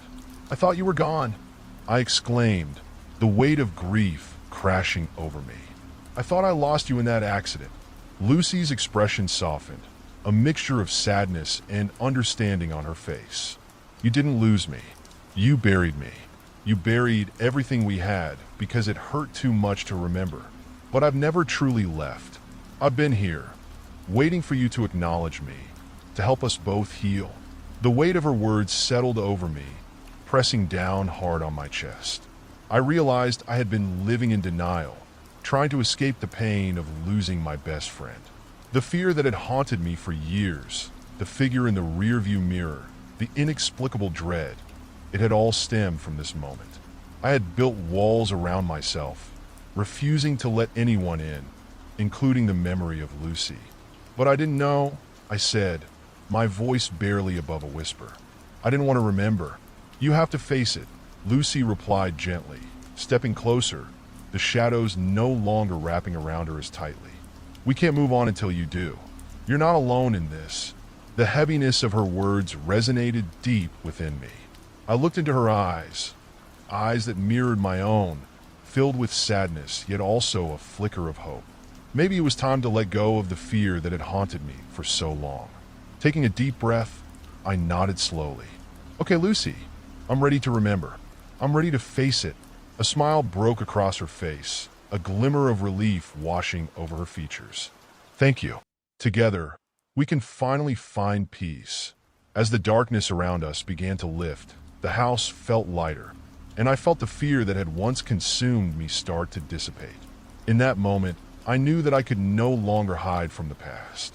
I would face it head on, not just for myself, but for Lucy, for both of us. Tell me everything, I said, my voice stronger now. And as the shadows receded, I could feel the weight of the world starting to lift off my shoulders. The beginning of a long-awaited reunion with the memories I had tried so hard to forget. With Lucy's presence stabilizing the chaos in my mind, I felt a surge of courage that I hadn't experienced in years. The air shifted as if the room itself was waiting with bated breath for the truth to be revealed. I took a moment to absorb the sight of her, the girl who had been my best friend, the one I had lost in a tragic accident all those years ago. It was surreal, standing here in the dim light, face to face with a specter of my past. Let's go back to that day, Lucy said softly, her voice a gentle nudge that pulled me deeper into the whirlwind of memories I had locked away. You need to remember it all, even the parts that hurt. As I nodded, the room around us began to morph, the walls of my living room fading away into the vivid landscape of a summer long past. The sweet scent of fresh-cut grass and blooming flowers filled the air, and the soft sound of laughter danced on the breeze. I blinked, and suddenly we were standing in our old park, the sun beaming down brightly, casting warm shadows as children played and parents chatted on benches. Lucy stood beside me, looking exactly as she had the last time I'd seen her. Hair pulled back into a ponytail, a bright smile, and that mischievous glint in her eye that always promised adventure. Remember how we used to run over to the swings first thing? She asked, pointing toward the play area, where we had spent countless hours. I smiled, feeling the warmth of nostalgia wash over me. Of course, you would always challenge me to see who could swing the highest. And you always cheated by jumping off the swing, she laughed, the sound lifting my spirits. For a moment, it felt like nothing had changed, like I was still that carefree girl who had the world at her feet. But beneath that joy lay a tremor of fear. But this is all a memory, isn't it? We're not really here. Lucy nodded, her expression turning serious. Yes, it's a memory, but it's important to confront it. We can't move forward until you understand what happened. It's the only way for both of us to find closure. With that, the scene shifted again, blurring and swirling until we were no longer in the park, but in the middle of a dimly lit street. The atmosphere was charged with an unsettling energy, and I felt my heart race. I remembered this place, the last moments I had shared with Lucy before everything changed. It was that day, I whispered, panic creeping back into my chest. The day of the accident. Yes, Lucy said, her voice steady yet filled with compassion. But you have to remember more than just that. You need to remember what happened right before it. I could see the memory unfold in front of me. It was a hot afternoon, and Lucy and I had been riding our bikes along the quiet road, laughing and racing each other as we went.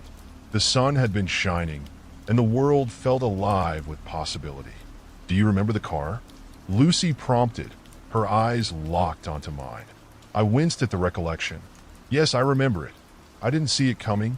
It was an accident, but you've blamed yourself for years, she said gently. You have to let that guilt go. It wasn't your fault. I shook my head, feeling the tears well up in my eyes. But I was the one who dared you to race across the road. If I hadn't suggested it, you were just kids, Sarah. We didn't know better.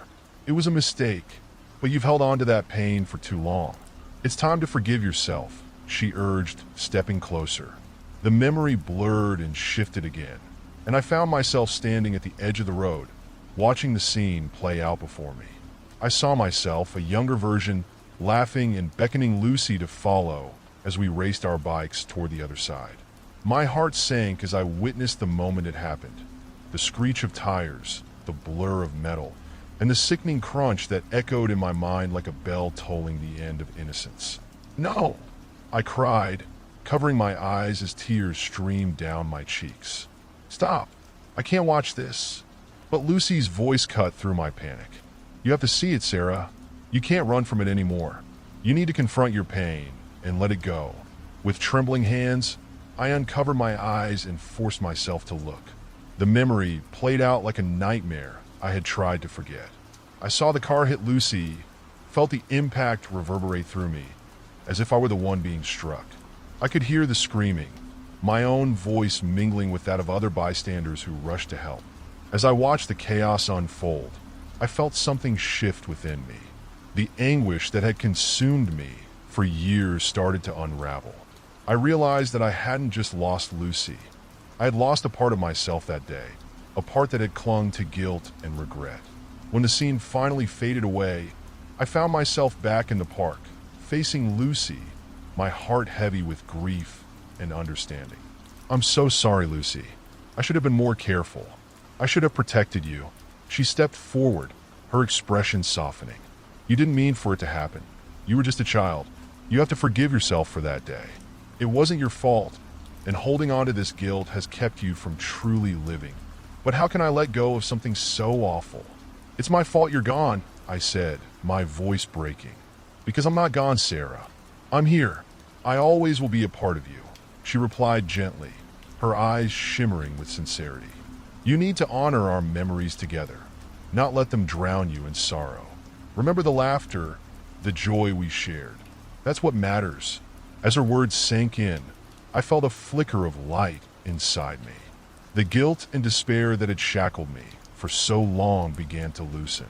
"I don't want to forget you," I said, my voice trembling. "I just want to feel whole again." Lucy smiled, the warmth of her presence enveloping me.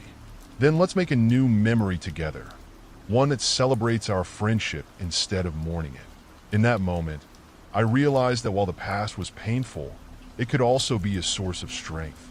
With Lucy by my side, I could finally begin to heal. As the sun began to set in our imaginary park, casting golden hues across the landscape, I felt hope blossoming within me, a promise of new beginnings. "Okay," I said, determination filling my heart. "Let's make that memory." And as the world around us shimmered with possibility, I knew that this was only the beginning of a journey toward acceptance, healing, and a friendship that transcended even the boundaries of life and death. As we stood in the fading light of the park, a gentle breeze rustled the leaves overhead, whispering secrets of renewal and hope.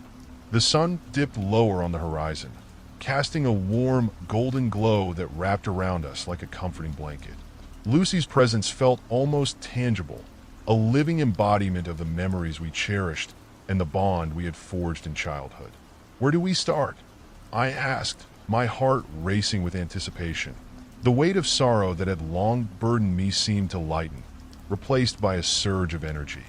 I was ready to embrace this chance to honor Lucy, to remember her not just in the shadow of loss, but in the light of our shared joy. Lucy grinned, her eyes sparkling with mischief. "Let's do something fun. Remember that tree over there?" She pointed to an old oak tree at the edge of the park, its branches sprawling wide, as if inviting us to come closer.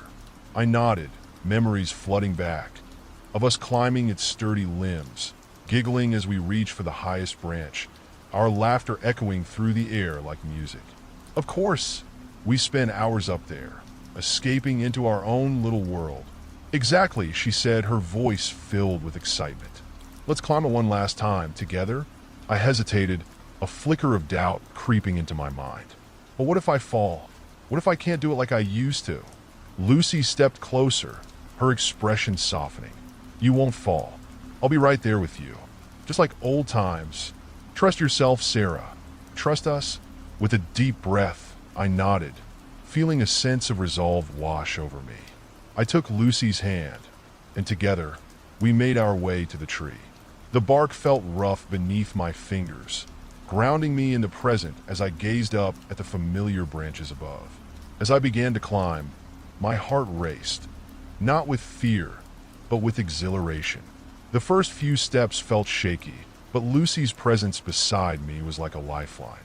She encouraged me with every step, her laughter ringing out like a bell, urging me forward. "See? You've still got it," She cheered as I reached the first branch, my heart swelling with pride. As I climbed higher, I felt a sense of freedom enveloping me. Each handhold brought me closer to the sky, a reminder of my childhood spirit, and with each step, I could feel the shackles of guilt loosening further. When I finally pulled myself onto a sturdy branch, I looked around in awe. The world from up here was breathtaking, a tapestry of green and gold illuminated by the setting sun. "Look at this view!" I shouted, a grin spreading across my face as I turned to Lucy, who had climbed up right beside me. "It's beautiful, isn't it?" she replied, her smile radiant. "This is what life is about. Finding the joy in little things, creating memories that last." In that moment, I understood the weight of her words. The accident that had taken her away from me was part of my past, yes, but it didn't define my future. We could share these moments, celebrate our friendship, and let go of the darkness that had clung to my heart for so long. As we sat on the branch, the sun slowly sank below the horizon, casting hues of orange and purple across the sky. It felt as if time stood still, allowing us to savor the beauty of our surroundings. I closed my eyes, taking a deep breath, and felt the warm breeze against my skin, whispering promises of new beginnings. "I miss you, Lucy," I said quietly, my voice barely above a whisper. "I miss everything about you." "I'm still here," she reassured me, her tone soothing. "As long as you remember me, I'll always be a part of you. But it's time to let go of the pain and embrace the joy we shared." "I want that," I replied, feeling a sense of determination rise within me. "I want to live again, for both of us." "Then let's make a pact," she said, her voice filled with conviction. "From this moment on, we'll create a new chapter together. One that celebrates our friendship, filled with laughter, adventure, and love." I nodded, the weight of her words resonating deep within me. "I promise. I'll honor you, Lucy, in every way I can. I'll live my life fully, with joy in my heart." As the last rays of sunlight faded into twilight, I felt a sense of peace envelop me. The darkness that had haunted my heart for so long was finally dissipating, replaced by a warm glow of hope. With Lucy by my side, I knew I could embrace the future, whatever it may hold. The climb back down felt different. I moved with a newfound confidence, my heart lighter than it had been in years. We hopped down from the tree, landing gracefully on the grass below. The air buzzed with possibility, and the night sky began to unveil its canvas of stars, twinkling like tiny diamonds scattered across the heavens. "Let's explore," Lucy exclaimed, her eyes shining with excitement. "There's so much we can do." And just like that, I felt the spark of adventure reignite within me. We ran through the park, our laughter echoing in the night air as we chased fireflies, our shadows dancing under the moonlight. I felt free, alive, and truly happy for the first time since Lucy had left this world. We ventured to the old playground, where memories came flooding back. We took turns on the swings, our giggles mixing with the soft rustle of leaves. Every moment was a tribute to our friendship, a celebration of the bond that could never be broken. Eventually, we settled on a bench, gazing up at the stars. "Look at how beautiful they are," I whispered, feeling a sense of tranquility wash over me. "Just like you, Sarah, you're beautiful inside and out," Lucy replied, her gaze warm and understanding. "You deserve to be happy." As the night deepened, I felt a sense of contentment that I hadn't known in years. I was ready to let go of the past, to embrace the memories that brought me joy instead of sorrow. With Lucy by my side, I was not alone. I had her spirit to guide me, to remind me that love transcended even death. Together, we would create new memories that honored our friendship and celebrated life. "I'll never forget you, Lucy," I promised, my heart swelling with emotion. "And I'll always be with you, Sarah," she replied, her smile radiant. "Now let's make the most of this beautiful life." As the stars twinkled above us, I knew this was just the beginning. The past had shaped me, but the future was mine to write. With Lucy's spirit lighting my way, I felt ready to face whatever came next, knowing that our friendship would forever be my guiding star. The crisp air of early dawn filtered through my window, coaxing me awake with the gentle promise of a new day. I blinked against the soft light, stretching lazily, but a familiar weight settled in my chest. The dreams from the previous night lingered, a bittersweet reminder of my time with Lucy. As I turned to sit up, the warmth of her presence still felt tangible, as if she had never truly left. I glanced around my room, the morning sun illuminating the walls adorned with photos of us, memories frozen in time. Each frame told a story, a snapshot of laughter, mischief, and an unbreakable bond. Yet now, those images sparked a longing deep within me. I wanted to create more memories, to venture into the world and embrace life with the same zest Lucy had always embodied. Rising from my bed, I resolved to honor her memory by seizing the day. I quickly dressed and grabbed my notebook, the pages still blank, a canvas waiting for new adventures. I flipped to a fresh sheet, doodling sketches of landscapes and jotting down ideas for places I wanted to visit, experiences I yearned to have. The thought of exploring ignited a flame within me, a determination to transform my grief into action. As I stepped outside, the fresh air enveloped me like a comforting embrace. The sun was high, painting the sky in shades of blue that matched the infinite possibilities ahead. I took a deep breath, inhaling the sense of spring, the blooming flowers, the crisp grass, and the distant sound of laughter from children playing nearby. Each element reminded me that life continued to flourish, even in the face of loss.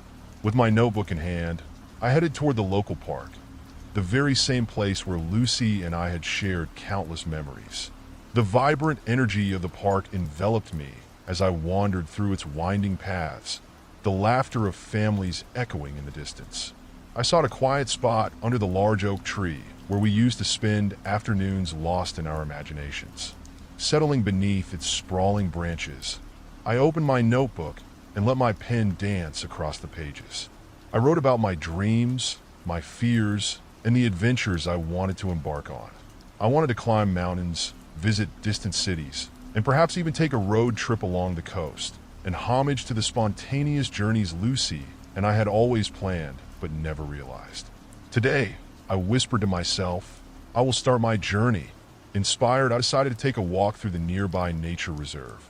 It was a place Lucy had loved, a hidden gem filled with trails winding through thick woods and meadows blooming with wildflowers. As I walked, each step felt lighter, as if I were shedding the layers of sadness that had clung to me for so long. The path before me twisted and turned, leading me deeper into the woods, where the sunlight streamed through the trees, creating a dappled effect on the ground. I could hear the cheerful chirping of birds, and every rustle of leaves felt like a gentle reminder of Lucy's laughter. I closed my eyes, allowing the sounds of nature to envelop me, transporting me back to our childhood adventures. Let's go on an adventure. Lucy's voice echoed in my mind, a cheerful invitation that spurred me forward. As I walked, I came across a small clearing, the air thick with the sweet scent of blooming flowers. In the center stood an old wooden bench, weathered but inviting. I sat down, taking a moment to absorb my surroundings. The beauty of the forest enveloped me, a cocoon of tranquility where I could connect with my thoughts and the memories of my dear friend.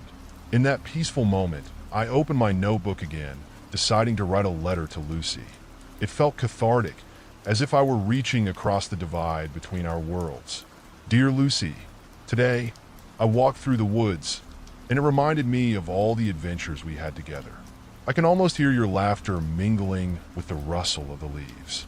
I made a promise to myself to live fully and to seek out new experiences. I want to visit places we dreamed about, to feel the thrill of discovering the unknown.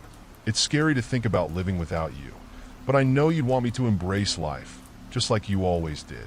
I miss you so much, but I'm learning to hold on to the joy we shared instead of just the pain of losing you. I promise to keep you in my heart as I explore this beautiful world. Love always, Sarah. As I finished writing, I felt a sense of release wash over me. Leaving the letter in the forest felt like a tangible way to share my thoughts with her, a silent connection that defied time and space. I left it tucked beneath a rock on the bench, a secret for her to find in my heart. I continued my walk, a renewed sense of purpose guiding my steps. I came across a narrow trail leading to a small stream, its water glistening like diamonds in the sunlight. I knelt beside it, dipping my fingers into the cool water, feeling the rush of life flow past me.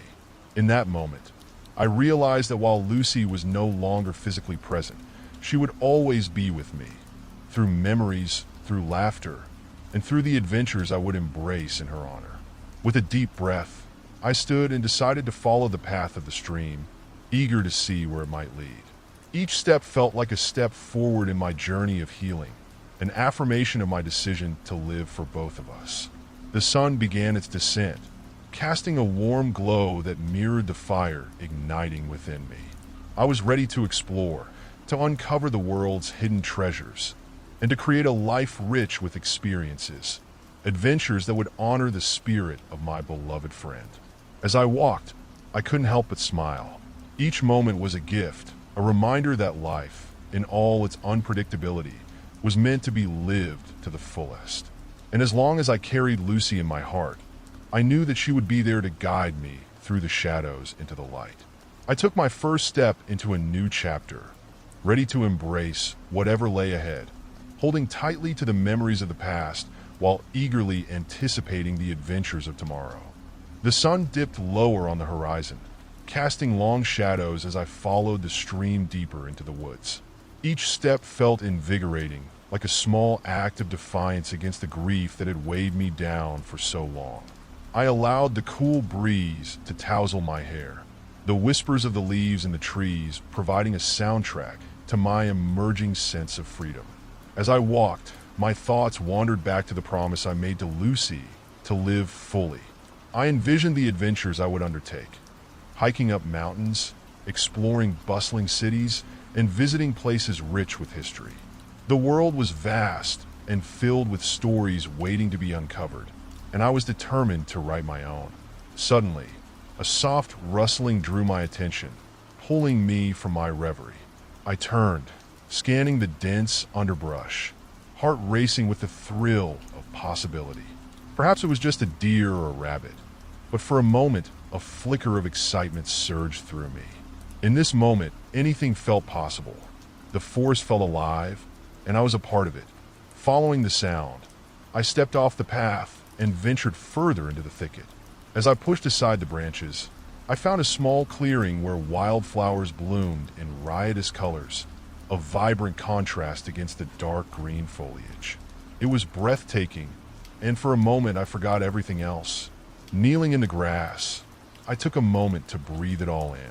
I picked a few flowers, delicate daisies, wild violets, and bright buttercups, and tied them together with a thin blade of grass, creating a small bouquet. This would be my first offering to the adventures ahead, a symbol of new beginnings. With my bouquet in hand, I rose and prepared to return to the path when I noticed something strange out of the corner of my eye. A flicker of movement. Was it just the play of light, or was there something lurking just beyond the trees? I hesitated, heart pounding with a mix of curiosity and caution. "Get a grip, Sarah," I whispered to myself. It was likely nothing, a trick of the light or the shadows playing games as the sun sank lower. I took a deep breath, determined not to let fear dictate my actions. I had come here to embrace life. After all, not to shrink away in terror.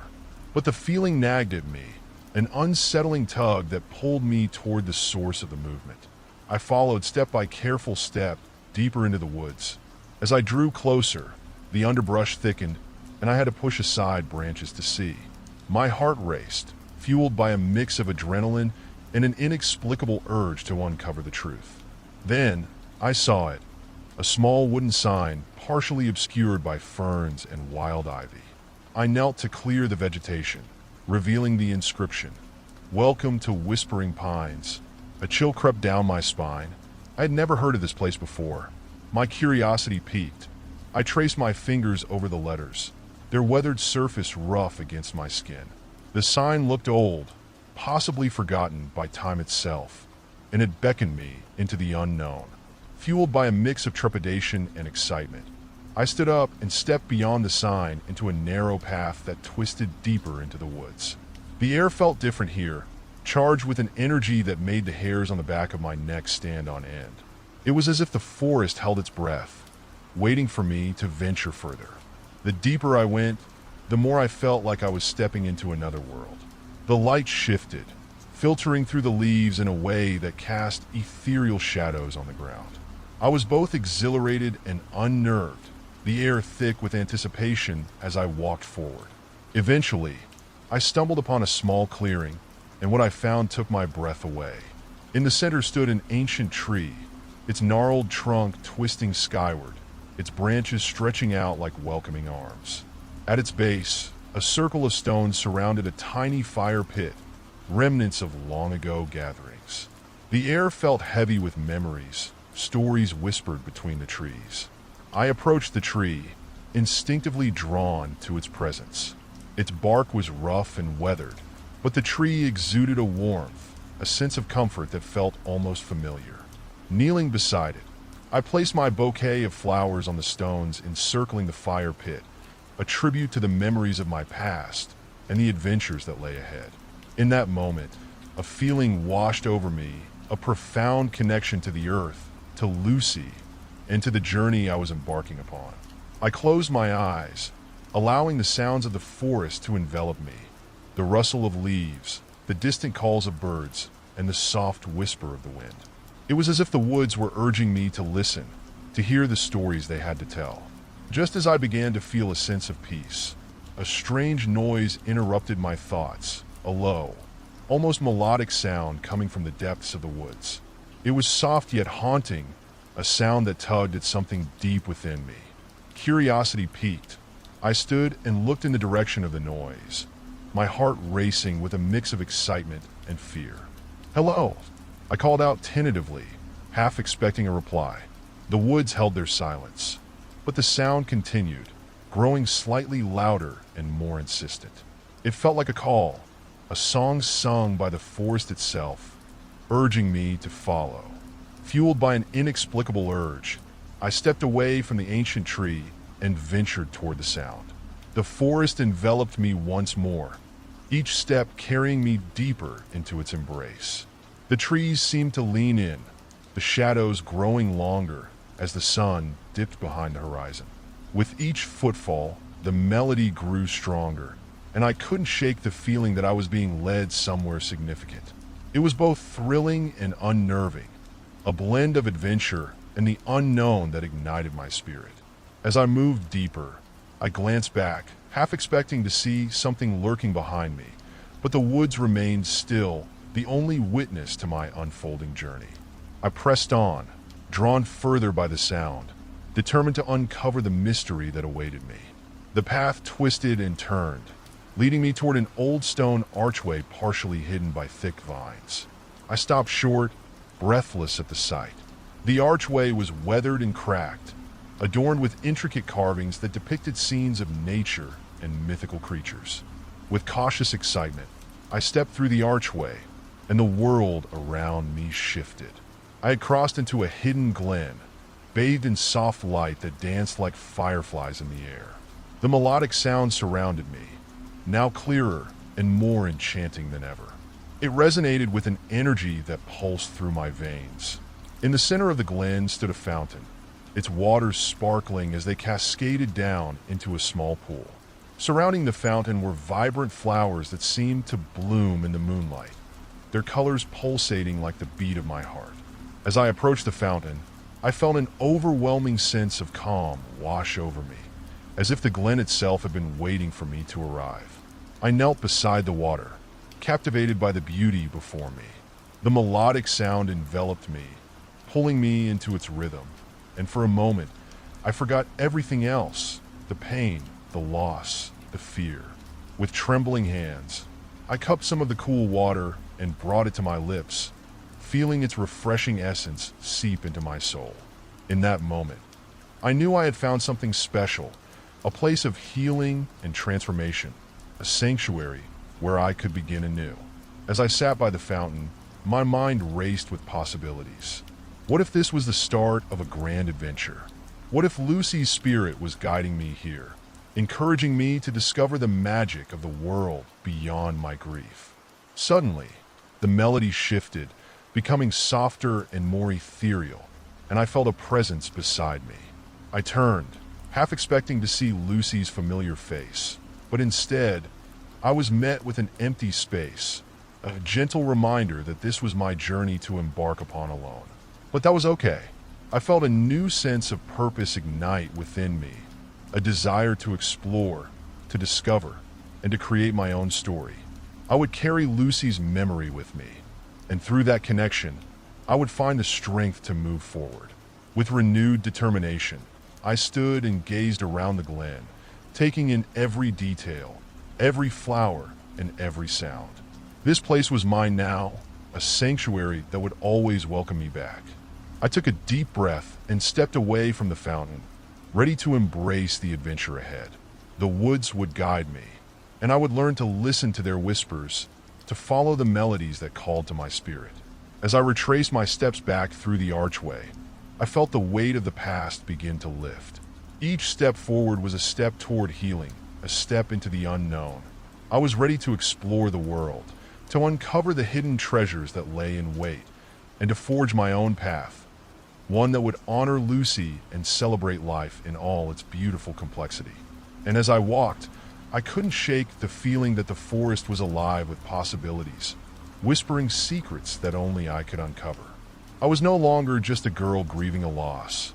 I was an adventurer, ready to embrace the journey that lay ahead. As I stepped away from the glen, a lightness enveloped me, a promise of new beginnings and uncharted paths. But the deeper I ventured into the woods, the more I sensed the shadows of my past lurking just beyond my periphery, a reminder of the life I had known and the grief that had burdened me for far too long. The winding path led me back to familiar territory, where the trees thinned and the air began to change. I could hear the rustling of leaves and the distant call of birds returning to their nests. Each sound, once a source of comfort, now felt like a reminder of the solitude I had lived in for so long. As I approached the edge of the woods, I noticed the outline of my house through the trees. The familiar sight stirred a mix of emotions within me, a longing for the past and an eagerness to embrace the future. But I also felt a twinge of fear, a realization that the shadows I had felt earlier might not just be figments of my imagination. Just then, a flicker of movement caught my eye, a shadow darting between the trees. I paused, heart pounding, and squinted into the fading light. Had I imagined it? The chill of unease slithered down my spine as I remembered the stories I had heard about the woods. Tales of figures wandering through the trees, lost souls seeking solace, or perhaps something more sinister. "Get a grip, Sarah," I murmured, shaking my head to dispel the creeping anxiety. This was my home, my sanctuary. I couldn't let the weight of fear dictate my journey. I continued walking, determined to confront whatever might be lurking in the shadows. As I reached my front porch, the familiar creaks of the wooden boards beneath my feet felt both comforting and haunting. I paused for a moment, glancing back toward the woods. The sun had dipped below the horizon, casting long shadows that stretched like fingers toward me. Taking a deep breath, I stepped inside, closing the door behind me with a sense of finality. The warmth of my home enveloped me, but the silence felt heavy, pressing against my chest. I flicked on the lights, illuminating the rooms that had once been filled with laughter and love, now echoing with an emptiness that made my heart ache. I made my way to the kitchen, where the comforting scent of the coffee I had brewed earlier still lingered in the air. I poured myself a cup, needing the warmth and caffeine to stave off the fatigue that tugged at my eyelids.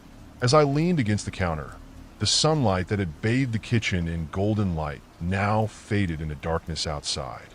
I couldn't shake the feeling that something was amiss. The unsettling sense of being watched returned, creeping into the corners of my mind. Glancing around, I searched for anything out of place. The curtains fluttered gently in the breeze, but otherwise, the room felt still, almost too still. That's when I noticed it, a small object lying on the dining table, half hidden beneath a stack of bills. A piece of paper, slightly crumpled and worn, that hadn't been there before. My heart raced as I approached, the familiar feeling of dread creeping back in. I hesitated before reaching for it, my fingers trembling as I unfolded the note. It read, "I see you, Sarah. I know you're here." A chill shot through me, freezing me in place. The words were jagged, scrawled in a handwriting that felt foreign yet eerily familiar. I glanced around the room, half expecting to find someone lurking in the shadows, but the house remained silent, the only sound my pounding heart. Who could have left this? Was it a prank? A cruel joke? My mind raced with possibilities, each more terrifying than the last. I glanced toward the windows, the darkness outside now a thick wall, concealing whatever or whoever was out there. I needed to think. Clutching the note tightly in my hand, I made my way to the living room, where the comforting glow of the lamp offered some solace. I sank into the plush couch, trying to calm my racing heart as I replayed the events of the day. The woods had felt alive, a sanctuary filled with promise and new beginnings. But now, it felt as if those shadows had followed me home, turning my sanctuary into a source of terror. I couldn't help but wonder if the strange melody I had heard in the glen had awakened something that now watched me from the darkness. The thought sent a shiver down my spine, and I had to fight against the urge to flee. "Just breathe, Sarah," I whispered to myself, forcing my mind to settle. I had faced grief, loneliness, and the uncertainty of my own existence. I couldn't let fear win. I needed to find out who had left the note and what it meant. With newfound resolve, I took out my phone, scrolling through the contacts, hoping to find someone to talk to, someone who could help me make sense of this. But as I glanced at the screen, I hesitated. I didn't want to alarm anyone. I needed to handle this on my own, at least for now. Just as I set my phone down, a faint sound broke the silence, the soft creak of the floorboards above me. My heart raced as I froze, straining to listen. The sound repeated, a slow, deliberate movement that echoed through the stillness of the house. "Hello," I called out, my voice trembling as I rose from the couch. I stepped cautiously toward the staircase, heart pounding in my chest. Every instinct screamed for me to retreat, to hide, but I was determined to confront whatever awaited me. As I climbed the stairs, the darkness thickened around me, wrapping me in an unsettling embrace. I reached the landing and paused, glancing around. The hallway stretched before me, dimly lit by the faint glow from my bedroom. The air felt heavy, thick with anticipation, as if the very walls were holding their breath. "Is anyone there?" I called out again, my voice barely above a whisper. No response, only silence. I moved toward my bedroom, pushing the door open, the familiar scent of lavender washing over me. But the comfort was fleeting, replaced by an unsettling sense of being watched. I scanned the room, half expecting to see a figure hiding in the shadows, but there was nothing. Just my neatly made bed, the curtains fluttering gently in the breeze from the slightly opened window. Yet, the feeling of dread clung to me like a heavy fog. The note still clutched in my hand. I stepped closer to the window, peering out into the darkness. My heart raced as I tried to make sense of what I was feeling. Was it paranoia? Or was there truly someone watching me, waiting for the right moment to make their move? Suddenly, a flash of movement caught my eye. I squinted into the night, my breath catching in my throat as I thought I saw a figure just beyond the tree line, illuminated briefly by the moonlight. The moment was fleeting, and I felt my heart drop as it disappeared into the shadows. "Who are you?" I whispered, trembling as the weight of fear enveloped me once more. I stepped back from the window, the reality of my situation crashing down. I was alone, facing an unknown threat, and I had no idea how to protect myself. I needed a plan. I couldn't let fear consume me. I quickly scanned the room, my eyes landing on the small wooden box I had inherited from my grandmother, filled with keepsakes and old family photos. I rushed over, opening it to reveal its contents.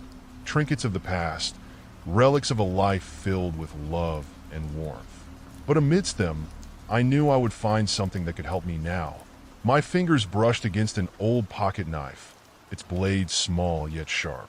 I gripped it tightly, feeling a sense of empowerment wash over me. This was a reminder of my strength, my resilience, and my refusal to be a victim. With the knife tucked safely in my pocket, I took a deep breath, steeling myself for what lay ahead. I would confront the shadows and uncover the truth. Whatever or whoever was watching me would not get the upper hand. I was ready to face my fears and reclaim my home. As I descended the stairs once more, I felt a surge of determination. I would not let this darkness dictate my life. I would uncover the truth, piece by piece, and turn this fear into a powerful force that would propel me forward. And as I stepped into the night, ready to confront the unknown, I whispered a silent promise to myself. I would not be afraid. I would face whatever awaited me, and I would emerge stronger on the other side. The shadows of the past would not define me. I was ready to reclaim my life. The chill of the night air enveloped me as I stepped outside, the moon casting an ethereal glow over my yard. Each breath I took was sharp and cold, a stark reminder of the reality I was about to face. I glanced back at my house, the windows dark and silent, a fortress of secrets holding its breath as I prepared to confront whatever lurked in the shadows. As I moved toward the tree line, the rustling leaves whispered tales of those who had come before me, tales of courage and fear, of loss and survival. I could feel the weight of their stories pressing against me, urging me to be brave. My heart pounded in my chest, a drumbeat of defiance against the fear that threatened to consume me. The woods loomed before me, a sea of darkness punctuated by the silver of the moonlight. I stepped carefully onto the narrow path I had walked countless times, each footfall echoing in the stillness. The familiar sense of pine and damp earth mixed with an unsettling aroma I couldn't quite place, adding to my growing unease. With the pocket knife gripped tightly in my hand, I ventured deeper into the forest. The trees closed in around me, their twisted branches forming skeletal fingers that reached out as if to warn me to turn back. But I pressed on, driven by a resolve I hadn't felt in years. Whatever lay ahead had been watching me, and it was time for me to watch back. As I walked, my mind replayed the events of the past few weeks, the notes, the whispers, the feeling of being followed. I couldn't shake the sensation that someone, or something, had been observing me, studying my every move. The fear that had once paralyzed me now ignited a fire within, pushing me forward. Suddenly, I stopped, catching a glimpse of movement to my right. My breath caught in my throat as I turned, the blade of my knife glinting in the moonlight. "Who's there?" I called out, my voice stronger than I felt. The underbrush rustled, and I squinted, trying to penetrate the darkness. Silence enveloped me, thick and suffocating. Just as I was about to turn back, I saw it again, a fleeting shadow darting between the trees. I took a cautious step forward, adrenaline surging through my veins, fueling my determination. The figure was elusive, just out of reach, yet I could feel its presence pressing in on me. "Show yourself," I shouted, my voice echoing through the trees. "I'm not afraid of you." The woods responded with an eerie stillness, and for a moment, I felt foolish. Was I really calling out to a ghost? But as the silence stretched, I knew I had to continue. I had to confront whatever was out there. I pressed deeper into the woods, my instincts guiding me. The shadows danced around me, flickering like memories at the edge of my mind. I followed the path until I reached a small clearing, illuminated by a patch of moonlight. The air felt different here, charged electric, as if the very ground pulsed with a hidden energy. In the center of the clearing stood an old, gnarled tree, its roots twisting like fingers clawing at the earth. I felt drawn to it, an inexplicable pull that urged me closer. As I approached, I noticed something at the base of the tree, a small, weathered box partially hidden among the roots. My heart raced as I knelt down to examine it, my curiosity piqued. The box was ornate, etched with intricate designs that seemed to shimmer in the moonlight. I hesitated for a moment, a sense of foreboding washing over me. What if this was a trap? What if it contained something sinister? But I had come too far to turn back now. I reached out, brushing the dirt away, and opened the box with trembling hands. Inside lay a collection of photographs, each one a glimpse into the lives of strangers. They were all familiar faces, some smiling, some with a haunting sadness in their eyes. I rifled through the photos, a sick feeling pooling in my stomach. There were images of my house taken from various angles, snapshots of me in my backyard, sitting on the porch, and even one of me standing at my bedroom window. It was as if someone had been watching me all along, capturing my life in fragments and pieces. Panic surged within me. Who had done this? And why? I felt exposed, vulnerable, as if I had unwittingly invited a stranger into my most private moments. Just then, a sound broke the silence, a low, gravelly voice echoing from the darkness behind me. You shouldn't have come here. I whirled around, heart pounding, my knife raised defensively. The figure stepped forward from the shadows, silhouetted against the moonlight. It was a man, his features obscured, but his presence unmistakably threatening. Who are you? I demanded, my voice steady despite the fear clawing at my insides. What do you want? He stepped closer, revealing a weathered face marked by deep lines and haunted eyes. You don't understand, do you? This place is cursed. You're not safe here. I felt my pulse quicken, the weight of his words crashing over me. Cursed? What do you mean? I could hardly believe what I was hearing, yet a part of me felt compelled to listen. The man glanced nervously over his shoulder, as if expecting someone to emerge from the shadows. The woods, they hold secrets. Those who come here seeking answers often find more than they bargained for. Like what? I pressed, determined to get to the heart of the matter. What's happened to me? To my family? He hesitated, his gaze flickering between the ground and the trees. I can't say for sure, but I've seen things, people disappearing, shadows taking form. It's as if the forest has a mind of its own, and it chooses who it wants to keep. I felt a chill run down my spine. Is that why you're watching me? Because you think I'm in danger? He nodded slowly, a grave look settling on his face. You've been marked? There are forces at play here that you can't comprehend. If you don't leave, they will claim you.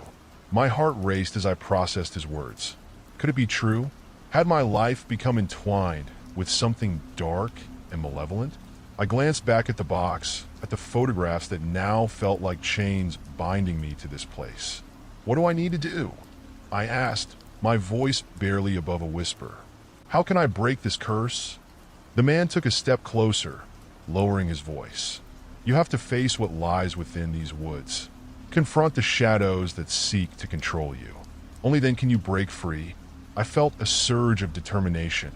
I had faced my fears before, and I would do it again. I wouldn't let this darkness dictate my life any longer. Then I will do it, I said firmly. I'll face whatever is out there. The man regarded me with a mix of admiration and concern. You're braver than most, he said, but be cautious. The woods can twist your mind and spirit. Trust your instincts, and remember that not everything is as it seems. Before I could respond, he turned and vanished into the shadows, leaving me alone in the clearing. The weight of his words hung in the air, thick with uncertainty. I stood there for a moment, the cool night air brushing against my skin, before I turned my attention back to the box. I carefully collected the photographs, determined to find answers within them. Each image was a thread, a piece of a larger puzzle that I needed to unravel. As I tucked the last photo into my pocket, I felt a flicker of resolve igniting within me. I would not let fear control me. I would confront the darkness that had woven itself into my life, and I would reclaim my story. With renewed determination, I turned back toward the path, ready to face whatever awaited me in the heart of the woods. As I walked, I could feel the shadows shifting around me, but this time, I wouldn't allow them to swallow me whole. I was no longer just a victim. I was a warrior ready to reclaim my destiny. The path ahead was uncertain, but I would face it head on, and I would emerge stronger than ever. The woods felt alive as I ventured deeper, each sound amplified in the silence.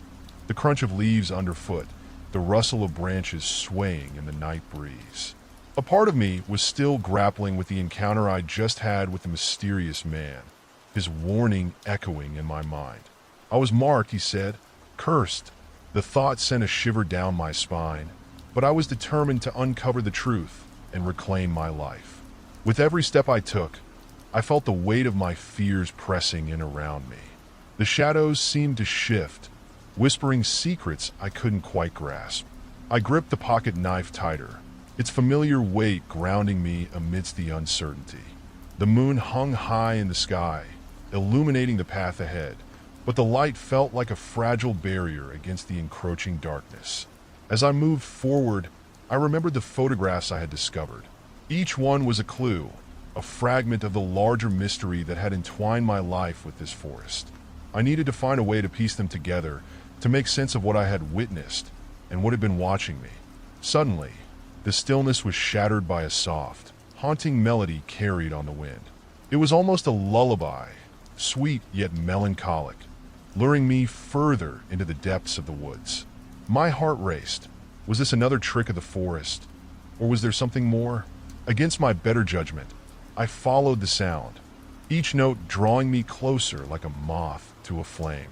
The melody led me to a clearing that I had never seen before, illuminated by the soft glow of bioluminescent mushrooms lining the edges.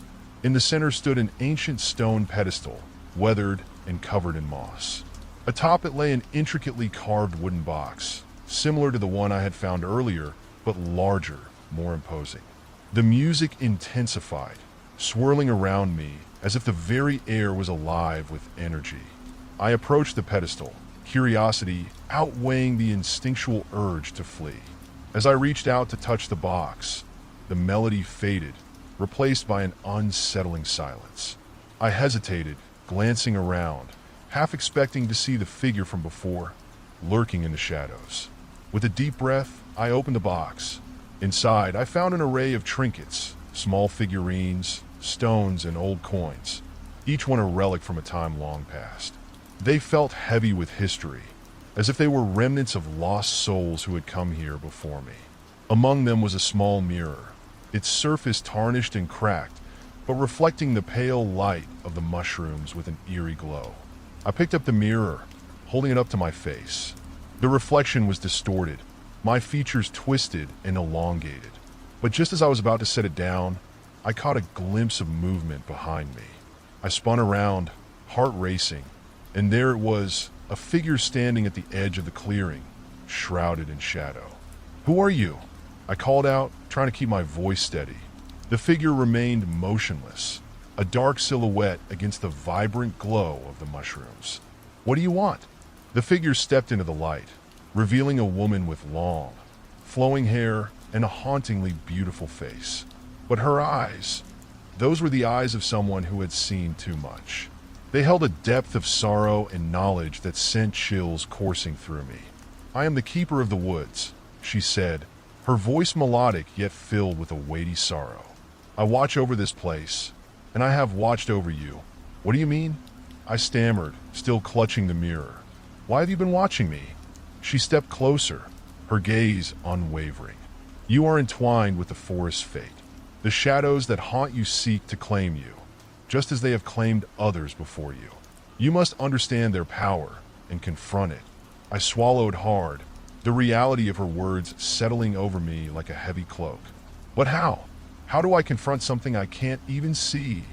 The keeper gestured toward the mirror in my hand. "This mirror reveals truths that are often hidden from the world. It can show you the darkness lurking within, but it can also guide you toward the light. You must face what lies within you to break the curse that binds you to this place." My fingers trembled as I looked back at the mirror.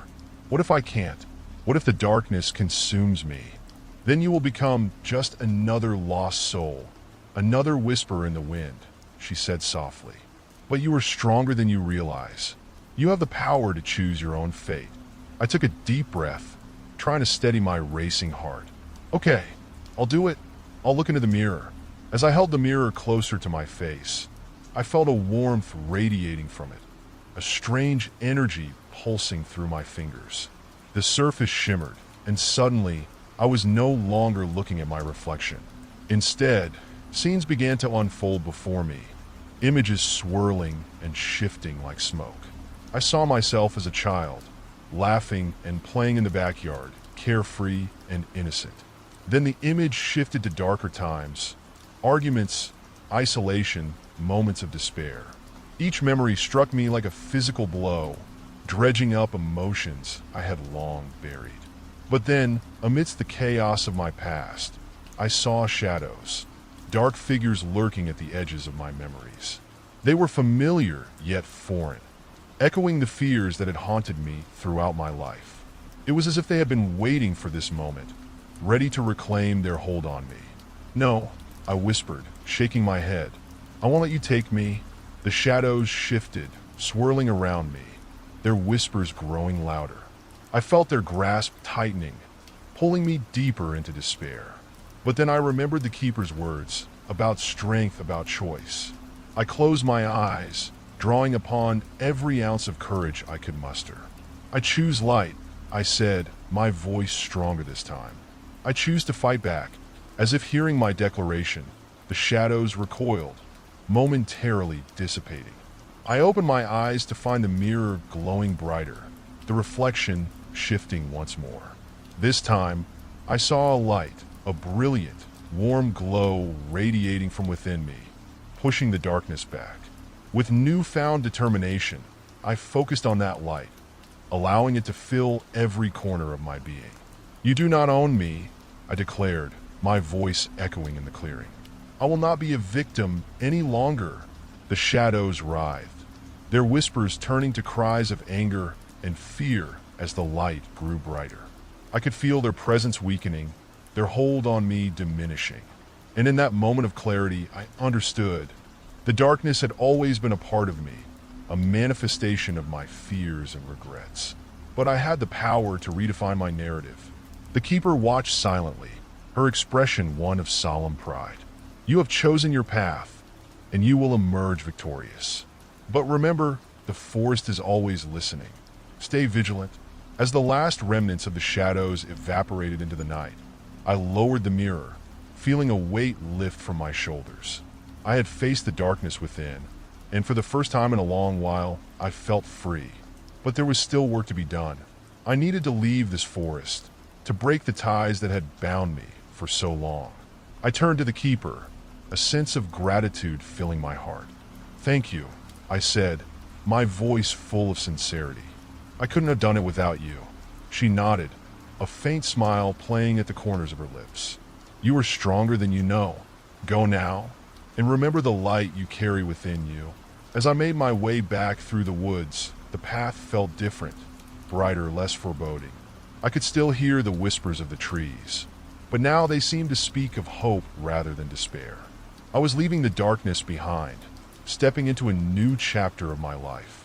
I emerged from the woods into the cool night air, the familiar outline of my home greeting me like an old friend. The darkness had not consumed me. Instead, I had embraced the light within me, and I was ready to face whatever came next. As I stepped inside, closing the door firmly behind me, I knew that the journey was far from over. But I felt renewed, reborn even, ready to confront the future with courage and resilience.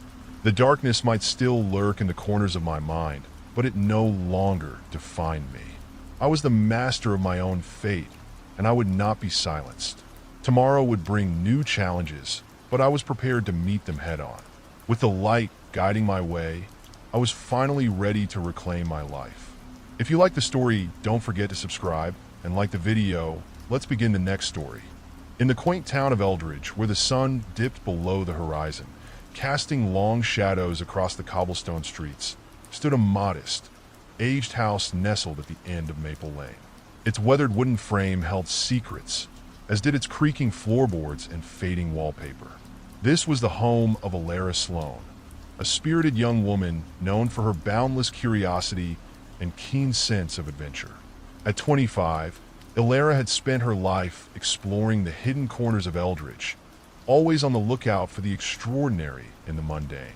On a chilly autumn evening, with leaves swirling like whispers around her home, Ilara settled in her favorite nook by the window, a steaming cup of chamomile in hand. The aroma of the herbal tea mingled with the crisp air, wrapping her in a cozy embrace as she flipped through the pages of an old book about local legends.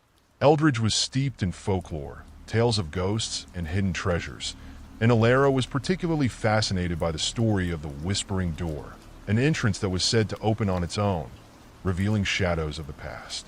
As the clock struck 9, the evening took a sudden turn. A soft creak echoed through the house, a sound so faint it could have been mistaken for the wind. But Ilara, attuned to the subtleties of her surroundings, paused, her heart racing. The creak came again, more pronounced this time, echoing through the quiet hallways of her home. A chill crept down her spine as she set her book aside, her instincts alerting her to something amiss.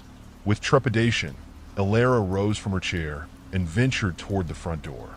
As she approached, the air seemed to thicken, and she felt an inexplicable sense of being watched. She brushed aside the thought, attributing it to the lingering tales of her childhood, where every rustle in the night held a specter of fear. Pushing the door slightly ajar, she peered into the darkness beyond. The street was empty, illuminated only by the faint glow of a nearby street lamp.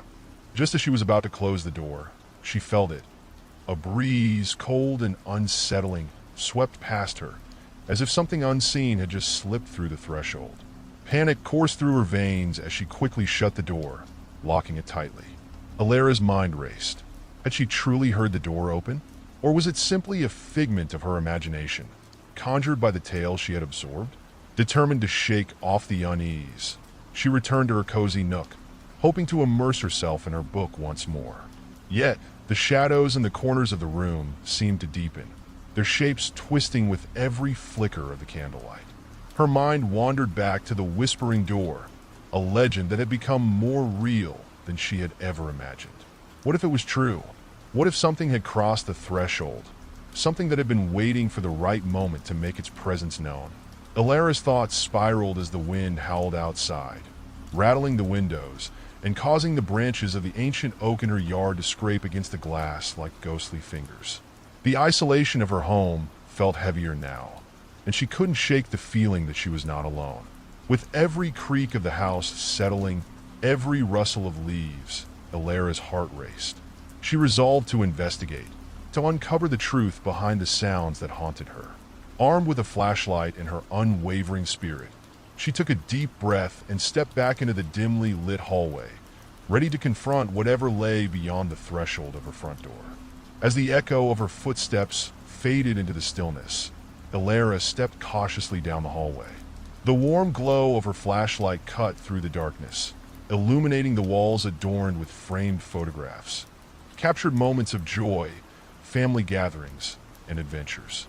Yet, as she passed each image, a sense of unease washed over her, as if the eyes in those photographs were watching her, silently judging her bravery. Reaching the living room, Ilara paused, her breath hitching in her throat. The air felt heavy, charged with an energy she couldn't quite understand. The familiar surroundings now seemed foreign, cloaked in an unsettling stillness. She swept her flashlight across the room, searching for any sign of intrusion, but found nothing amiss. Just as she turned to head back, a glint caught her eye, a small silver key resting on the coffee table, one she could not recall having left there. Confusion flickered in her mind. She was meticulous about her belongings, and the key was an anomaly that set her heart racing once more. Curiosity piqued, Ilara picked it up, its cool metal sending a jolt of energy through her fingertips.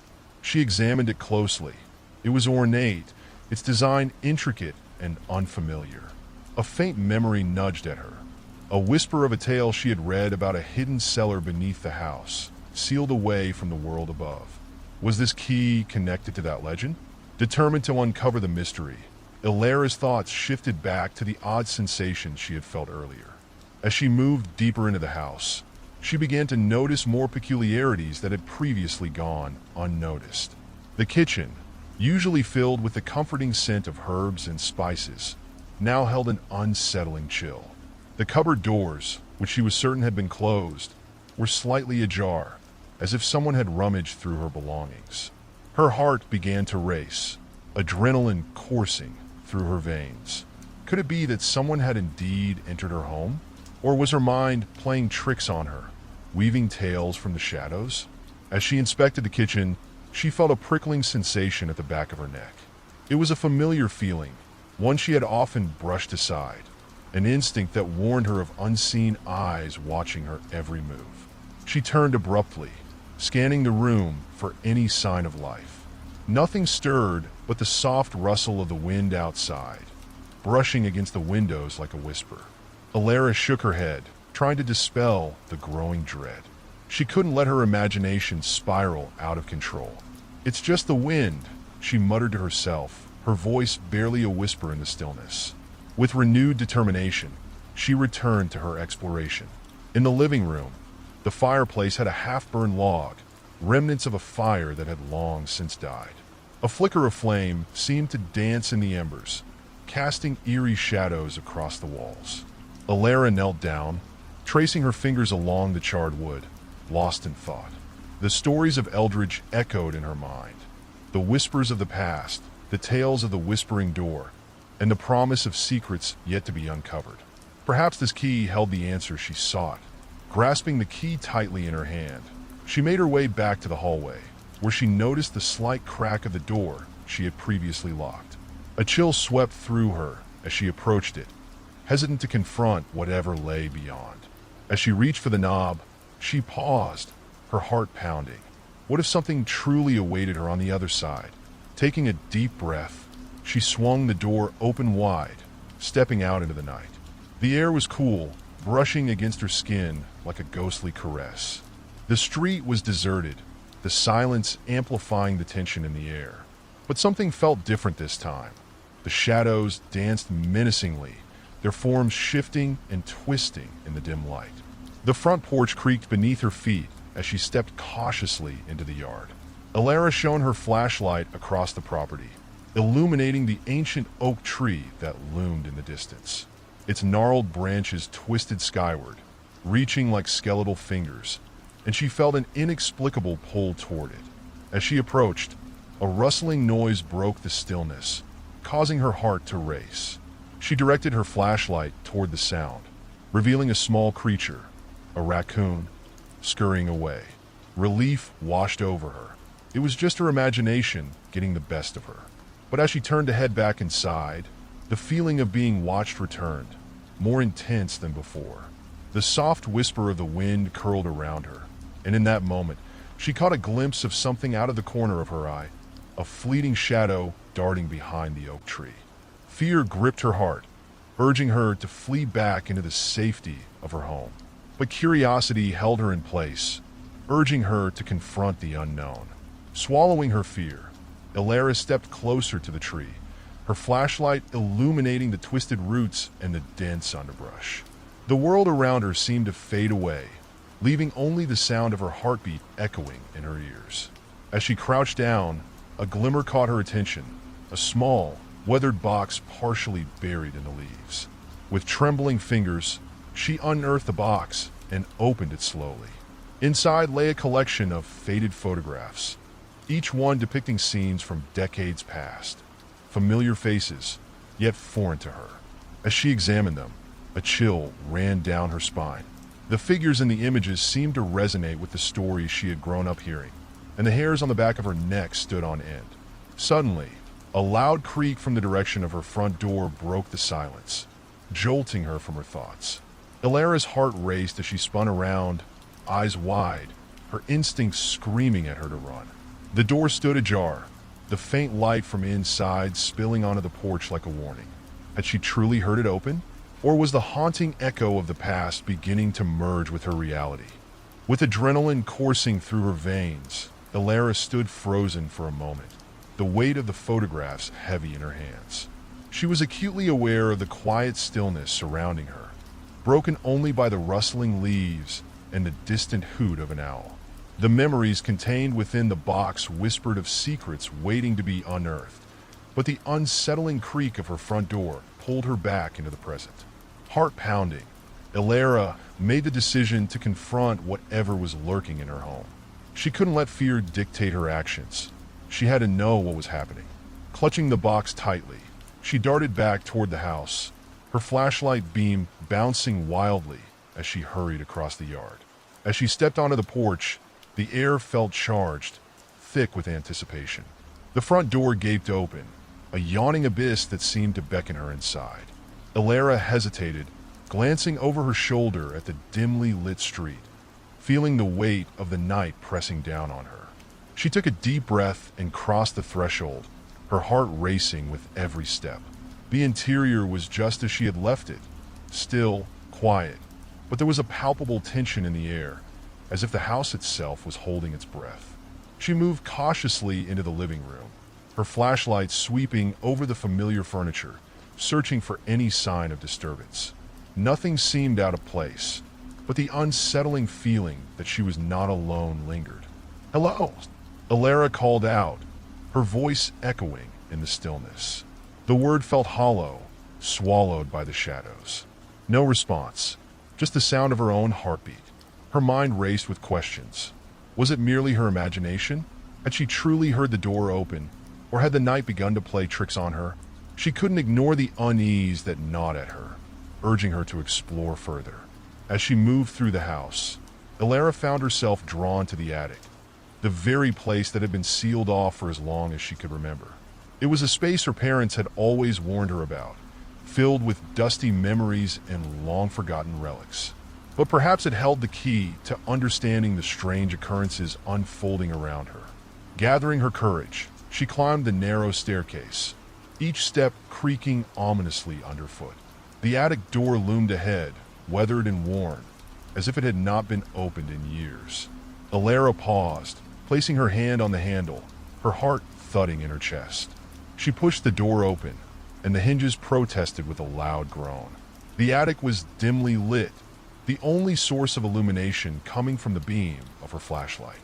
Dust motes danced in the air as she stepped inside, the musty scent of old wood and forgotten memories wrapping around her. Boxes were stacked haphazardly, each one a treasure chest waiting to be explored. As she rummaged through the boxes, she unearthed various items: old toys, faded letters, and a collection of journals belonging to her grandmother. Ilara carefully flipped through the pages, drawn into the stories of a woman who had lived through trials and triumphs. But what truly caught her attention was a small, leather-bound journal tucked away in a corner, its cover embossed with intricate designs. She opened it slowly, the pages fragile and yellowed with age. The handwriting was elegant yet erratic, the words swirling with emotions that leapt from the pages. Ilara's breath caught in her throat as she read about a series of strange occurrences that had plagued her grandmother, much like those she was experiencing now. Her grandmother had written about hearing whispers in the night, shadows flitting through the corners of her vision, and the sensation of being watched. There were mentions of a key, one that opened a hidden door within the house, leading to a space where memories lingered and secrets were kept. Ilara's heart raced as she connected the dots. The key she had found earlier must be linked to this hidden door. As she delved deeper into the journal, she stumbled upon a chilling entry dated to the night her grandmother had vanished without a trace. It detailed a feeling of dread that enveloped her, a sense of impending doom that had gripped her heart. The last line sent shivers down Ilara's spine. The door opened, and I felt it calling me. I must find the truth before it's too late. The final words hung heavy in the air, echoing in Ilara's mind. Was she about to follow in her grandmother's footsteps? The thought sent a wave of nausea through her, but she felt an unyielding pull to uncover the truth. She had to know what had happened that fateful night. Determined, Ilara descended the attic stairs, the journal clutched tightly in her hands. She returned to the living room, her heart racing with anticipation and fear. The whispers of the past seemed to beckon her, urging her toward the front door. Standing in front of the door, she hesitated, her mind swirling with doubt. But the key glinted in her palm, its promise of revelation pushing her forward. With a deep breath, she turned the key in the lock, the mechanism clicking loudly in the stillness. She opened the door once more, the night air rushing in, wrapping around her like a cold embrace. Alara stepped outside, the moonlight illuminating the path ahead. Her eyes fell on the ancient oak tree, its silhouette stark against the night sky. She could almost hear its whispers, beckoning her to uncover the mysteries hidden within. As she approached the tree, the box of photographs still in hand, she felt a surge of courage. The shadows that had once terrified her now felt like allies, guiding her toward the truth. She began to dig around the base of the tree, heart racing as the leaves crunched beneath her fingertips. Suddenly, her fingers brushed against something solid and cold, a small metal latch hidden beneath the roots. Alara's breath caught in her throat. Was this the hidden door her grandmother had mentioned? With trembling hands, she pulled at the latch, and the ground beneath her shifted. A panel swung open, revealing a dark passage leading beneath the earth. The air was thick with the scent of damp earth and decay, but Alara felt an overwhelming sense of purpose. Clutching the box and her flashlight, she took a deep breath and descended into the darkness. The narrow passage closed in around her, the weight of the earth pressing down on her shoulders. Each step echoed in the silence, a reminder of her resolve to uncover the truth that had haunted her family for generations. As she ventured deeper into the passage, the walls began to shimmer faintly with a light that seemed to pulse like a heartbeat. Alara's pulse quickened, anticipation mingling with fear. What awaited her at the end of this tunnel? Would she find answers? Or would she uncover horrors that had long been buried? The darkness seemed to stretch endlessly ahead, but Alara pressed on, guided by an unseen force that urged her to confront whatever lay at the heart of the mystery.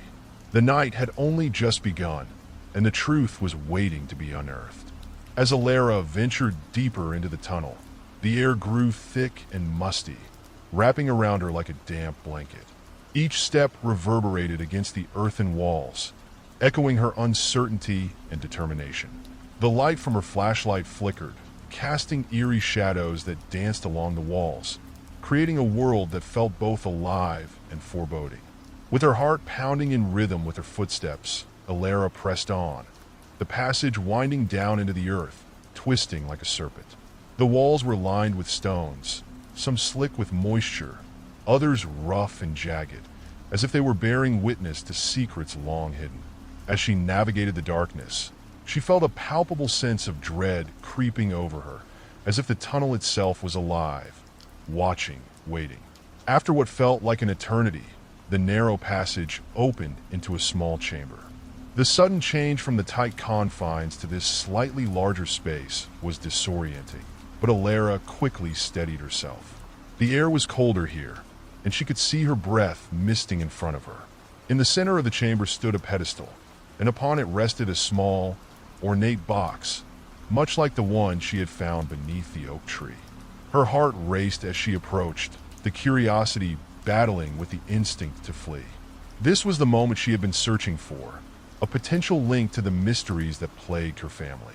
As Alara reached for the box, a shiver coursed through her, a warning that something was off. Her fingertips grazed the surface, and the moment she made contact, a loud crack echoed through the chamber, shaking the walls around her. She jerked her hand back, heart racing, her breath coming in short gasps. The sound reverberated, growing louder, and she could feel the weight of something dark looming over her. Alara stepped back, glancing around for the source of the disturbance, her flashlight beam flickering against the walls. Suddenly, the shadows in the chamber began to shift and swirl, coalescing into a shape that made her heart pound in terror. A figure emerged from the darkness, its form indistinct yet threatening. It was as if the shadows themselves had taken on a life of their own, wrapping around this apparition like a shroud. Alara, the voice was low and haunting, echoing in her mind and sending chills down her spine. It was both familiar and foreign, a distorted whisper that clawed at her sanity. "Who are you?" she demanded, her voice trembling but fierce, a resolve ignited within her. The figure took a step forward, and the air grew heavier, thick with an energy that made her skin prickle. "You seek the truth," it replied, its voice weaving through the darkness like a spectral thread. But the truth comes at a cost. What do you mean? Alara pressed, confusion and fear battling within her. What do you want? Your blood is intertwined with the past. The figure continued, its eyes, if they could be called that, glowing faintly in the dark. You are destined to uncover the secrets that your family has buried. But the answers you seek are not without sacrifice. As the words hung in the air, Alara felt a surge of anger mixed with fear. She wasn't here to be threatened. She was here to uncover the truth. I won't let you manipulate me. I'm not afraid of you. But as she spoke, the figure's presence seemed to loom larger, its shadow stretching toward her. The atmosphere became oppressive, and Alara felt as if she were drowning in darkness. The chamber began to tremble, dust falling from the ceiling as the figure drew closer, its voice a chilling whisper. You will be afraid. You will wish for the safety of ignorance. A sudden surge of instinct propelled Alara back, her fight or flight response kicking in. She turned and sprinted back down the passageway, her breath coming in panicked gasps. The walls seemed to close in around her, the shadows reaching for her as she fled. The sound of her heartbeat thundered in her ears, drowning out the echoes of the figure's voice. Desperate, she raced through the tunnel, her flashlight flickering with each step. The fear of the unknown propelled her forward, a primal instinct to survive. As she burst back into the small room where she had first found the box, she skidded to a halt, breathless and shaken. The darkness behind her felt alive, and she dared not look back, fearing what she might see. The chamber was silent now, the oppressive energy lifted as she caught her breath. She had escaped, at least for now. Clutching the box tightly against her chest, Alara scanned the room, her heart racing as she tried to process what had just happened. What had she unleashed by coming down here? With trembling hands, she opened the box she had taken from the pedestal, revealing its contents, a collection of old photographs, much like the ones she had found beneath the oak tree. But these were different. They were stained and faded, the faces unrecognizable, each photo telling a fragmented story of lives intertwined with her own. She sifted through them, her heart sinking as she began to piece together the chilling narrative. There were images of her grandmother, her family, and other shadowy figures that seemed to loom just beyond the edges of the photos. A sense of foreboding washed over her, each image a reminder that her family had faced darkness before. In one photograph, a woman stood in front of a door, an ornate, wooden door that looked eerily familiar. Alara's breath caught in her throat. It was the very door she had unlocked to enter the tunnel. She could see the faint outlines of shadows lurking behind her, the woman's face a mask of terror and determination. The realization struck her hard. Her family had not just been haunted by whispers and shadows. They had been actively seeking the truth, just as she was now. Alara felt a surge of determination. She had to continue, to uncover what had been hidden for so long. But the confrontation with the figure in the chamber had left her shaken. She had felt the weight of its presence, the truth it had alluded to, and the sacrifices it demanded. What would she have to give up to discover the depths of her family's past? Clutching the photographs tightly, Alara steeled herself. She would not be deterred. If the truth came with a price, she was willing to pay it. She had to learn what had happened to her grandmother and why the shadows still lingered. With renewed resolve, Alara began her ascent back through the tunnel, determined to confront whatever awaited her at the surface. The darkness would not win. She would reclaim her family's story, even if it meant facing the haunting truths that lay ahead. Alara emerged from the tunnel, her heart still racing from the encounter. The air outside felt like a stark contrast to the oppressive darkness she had just escaped. Sunlight poured down, illuminating her path as she stood at the mouth of the tunnel, the world around her vibrant and alive. Yet, inside her, a storm was brewing, a chaotic blend of fear, determination, and an insatiable curiosity. She clutched the box of photographs tightly, knowing that what lay within would be pivotal in unraveling the secrets of her family's past. Each image was a breadcrumb, leading her deeper into the enigma that had haunted her family for generations. As she made her way back to her home, Alara felt the weight of her mission press down on her. She was no longer just a passive observer. She was an active participant in a narrative that demanded her attention. Once inside her house, Alara retreated to her room, locking the door behind her. The familiar surroundings felt suffocating now, filled with memories that suddenly seemed tainted by the darkness she had encountered. She placed the box on her desk, her heart pounding as she prepared to examine the photographs more closely. One by one, she lifted the faded images, studying each face and the expressions frozen in time. Her grandmother was in several of them, looking younger and more vibrant, but always shadowed by something lurking just beyond the frame. There was a family gathering, a Christmas dinner, and in every photo, there were those same dark figures, faces obscured and eyes glowing faintly like embers in the night. In the last photograph, her grandmother stood beside a man Alara had never seen before. He had a striking resemblance to her, with the same dark hair and sharp features, but his expression was stern and distant. The background was unrecognizable, but the doorway behind them, the very same one she had seen in the previous photo, was hauntingly familiar. "What is this?" Alara whispered to herself, trying to make sense of the tangled threads before her. The unease that had gripped her heart began to unravel, replaced by a fire of resolve. She had to find out who this man was and why he was connected to her family's shadowy past. With a sudden thought, Alara grabbed her phone and began searching for any records or information related to her grandmother's life. Names, dates, anything that could help her piece together the mystery. As she scrolled through the screen, a pang of guilt washed over her. She hadn't spoken to her grandmother in months, consumed by her own life and worries. Now, the urgency of her quest felt like a bitter reminder of missed opportunities. Just as she was about to give up hope, she stumbled upon an old article in a local newspaper archive. It was about a man named Victor McAllister, a controversial figure who had mysteriously vanished years ago. The date of his disappearance coincided with the time of the last photograph in the box, the one where her grandmother stood beside him. Her heart raced as she read through the article, which detailed whispers of a scandal involving Victor and a series of strange occurrences in the town. Victor McAllister, why does that name sound familiar? She murmured, the wheels in her mind turning. A faint memory sparked, perhaps from family conversations long forgotten. As she dug deeper, she learned that Victor had been linked to a series of unexplained events, including missing persons and supernatural sightings in their town. Alara felt a shiver run down her spine as the pieces began to fall into place. Could this man be the key to understanding the shadows that haunted her family? The tension in her chest tightened.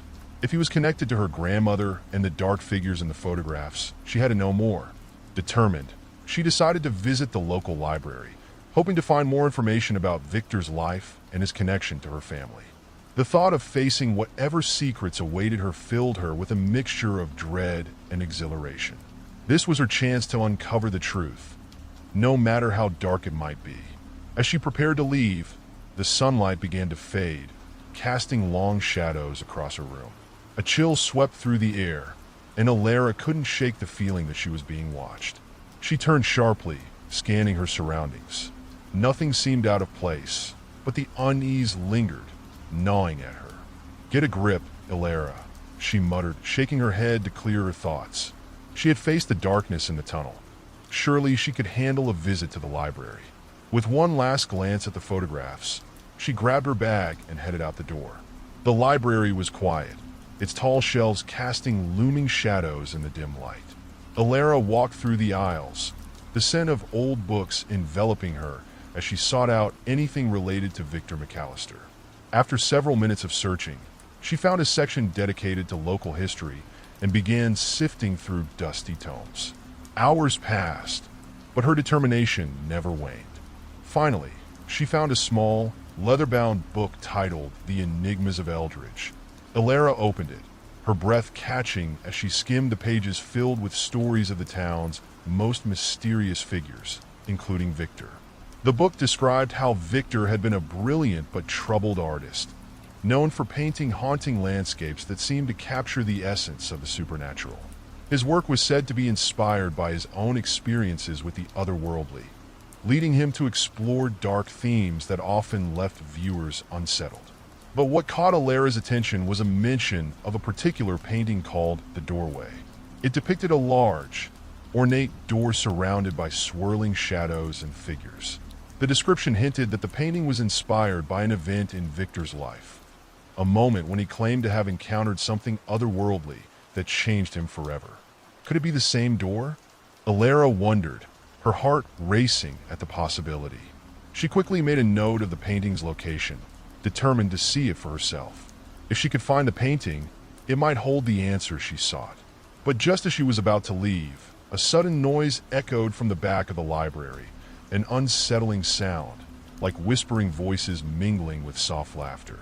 Alera's stomach churned, and she hesitated, glancing toward the sound. Was she imagining things? Gathering her courage, she moved toward the back of the library, her footsteps barely making a sound against the wooden floor. The whispering grew louder, echoing in her ears as she rounded the corner. Alera peered around the shelf and froze. In the dim light, she saw a group of figures standing in a circle, their heads bent together as if sharing a secret. Alera's heart raced. They were dressed in dark clothing, and a chill ran down her spine. She didn't recognize them, but their presence felt wrong, unnatural. Before she could turn to leave, one of the figures lifted its head, meeting her gaze. The eyes, cold and empty, stared back at her, sending a surge of panic through her body. Instinctively, Alera backed away, her heart pounding wildly in her chest. "Hey," a voice called out, breaking the spell. The figures turned their attention toward her, and she felt their gaze like a weight pressing down on her. "What are you doing here?" Alera didn't respond. She turned and ran, the echo of her footsteps mingling with the whispers behind her. She fled the library, bursting into the cool evening air, gasping for breath. What had just happened? As she stood outside, the shadows of the trees danced in the fading light, and the world felt oddly quiet, as if holding its breath. Alera glanced back at the library, her heart racing. She was certain she had just glimpsed a dark secret, another thread woven into the tapestry of her family's past. But whatever she had seen, whoever those figures were, they had to be connected to the darkness that loomed over her family. Alera felt a resolve forming within her. She would not shy away from the truth any longer. With a final deep breath, she turned and headed home, the weight of the photographs heavy in her bag, her mind racing with thoughts of Victor McAllister and the shadows that seemed to stalk her every move. Alera returned home with her heart still pounding, her mind racing with thoughts of the mysterious figures she had encountered in the library. The whispers lingered in her ears like an unsettling melody, and the memory of their cold gazes sent shivers down her spine. It was clear to her now that she was not just unearthing family secrets. She was stepping into a deeper, darker narrative that spanned generations. That night, she could barely sleep. Shadows seemed to stretch and twist in her room, the walls whispering secrets she couldn't comprehend. Every creak of the floorboards made her jump. Every rustle of the trees outside her window felt like a harbinger of something lurking just out of sight. The photographs lay scattered across her desk, their faded faces haunting her thoughts as she fought against the urge to investigate further. The next day, Alera awoke with a resolve that pushed her from her bed. She couldn't ignore the connection she was forming between her family history and the strange occurrences in her life.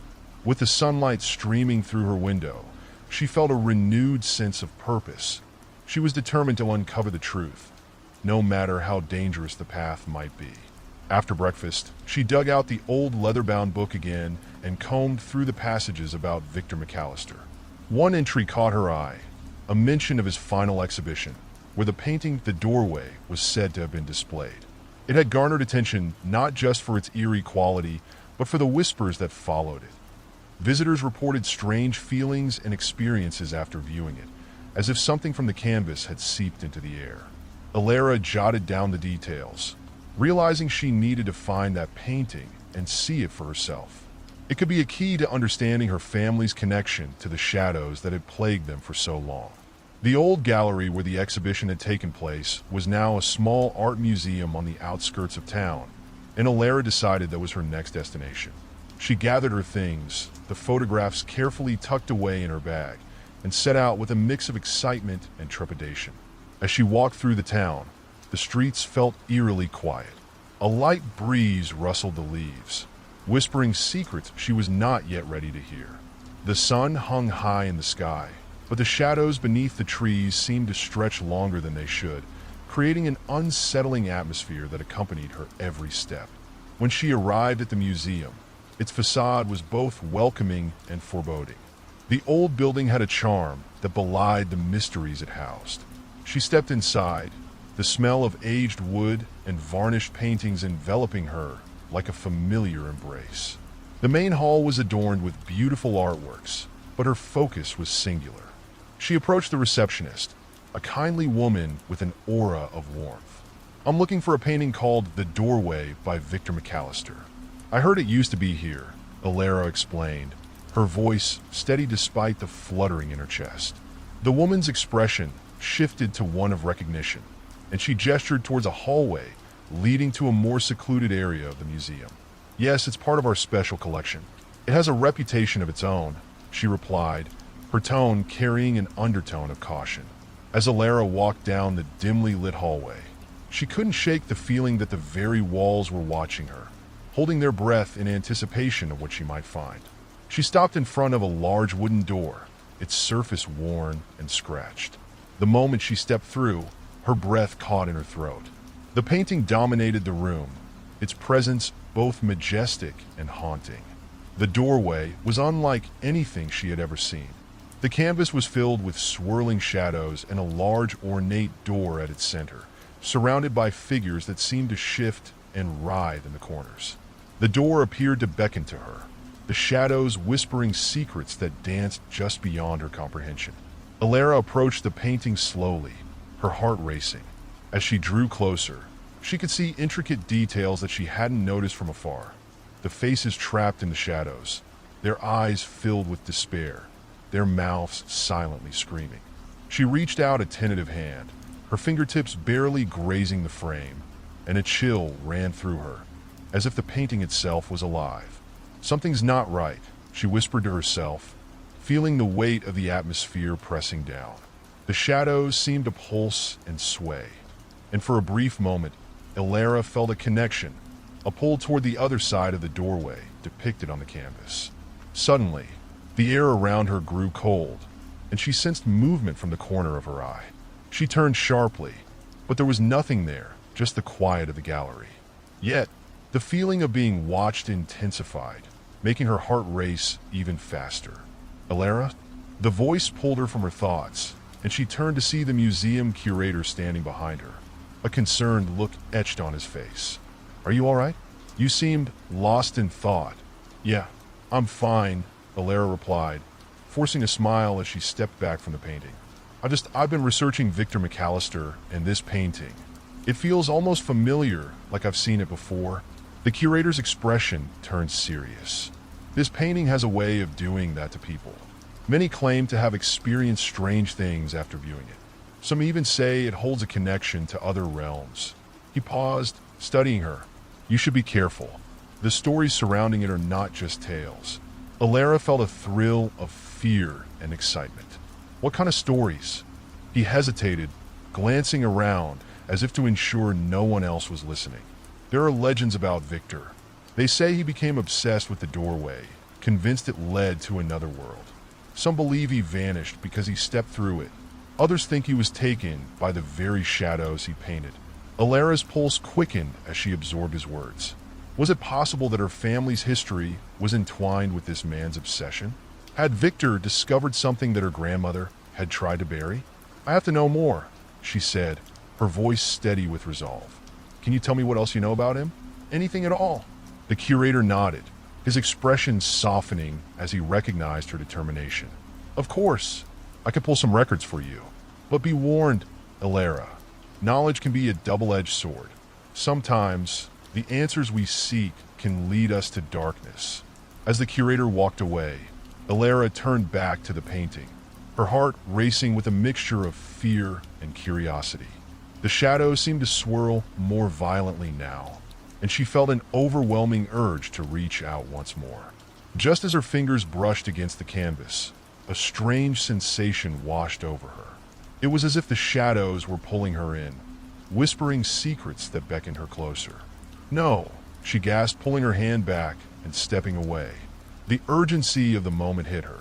She was teetering on the edge of something she couldn't quite grasp. The painting felt alive, its energy pulsating with an ancient power, and she realized she had to leave before she lost herself in its depths. As she exited the gallery, the sunlight hit her like a wave, the warmth a stark contrast to the chill that lingered in her bones. She glanced back at the doorway, a sense of foreboding knotting her stomach. There was so much more to uncover, and she could feel the shadows closing in. Outside, the world felt different. The familiar streets of her town now seemed laden with an unshakable tension, and Alara knew that the secrets she sought were more than mere stories. They were a living, breathing force that demanded to be reckoned with. With newfound determination, she made her way home, the photographs and the haunting image of the painting etched in her mind. She was ready to delve deeper into the mystery, to confront the shadows that had haunted her family for generations. But as she approached her house, a creeping sense of dread took hold.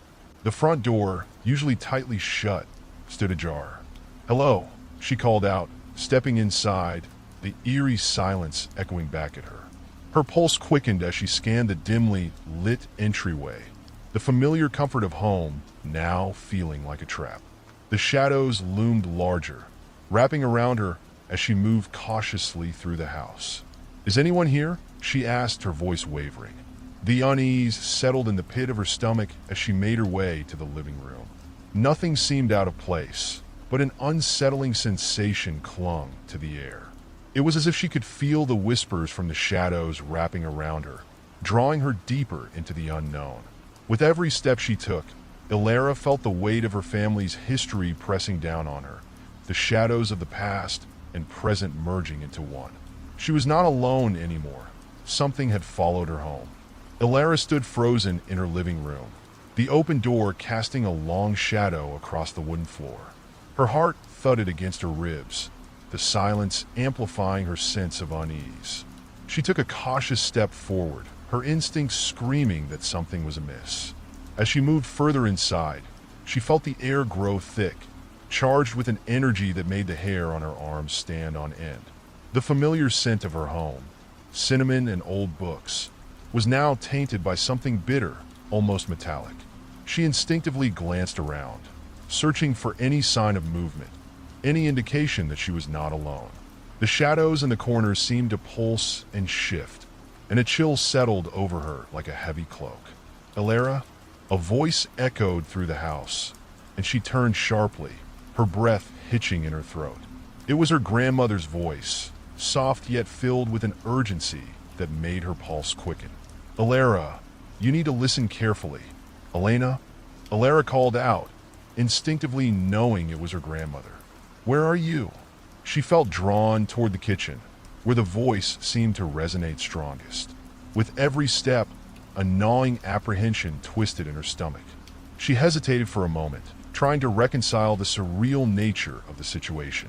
Was this a hallucination? A dream? But as she reached the kitchen, her heart sank.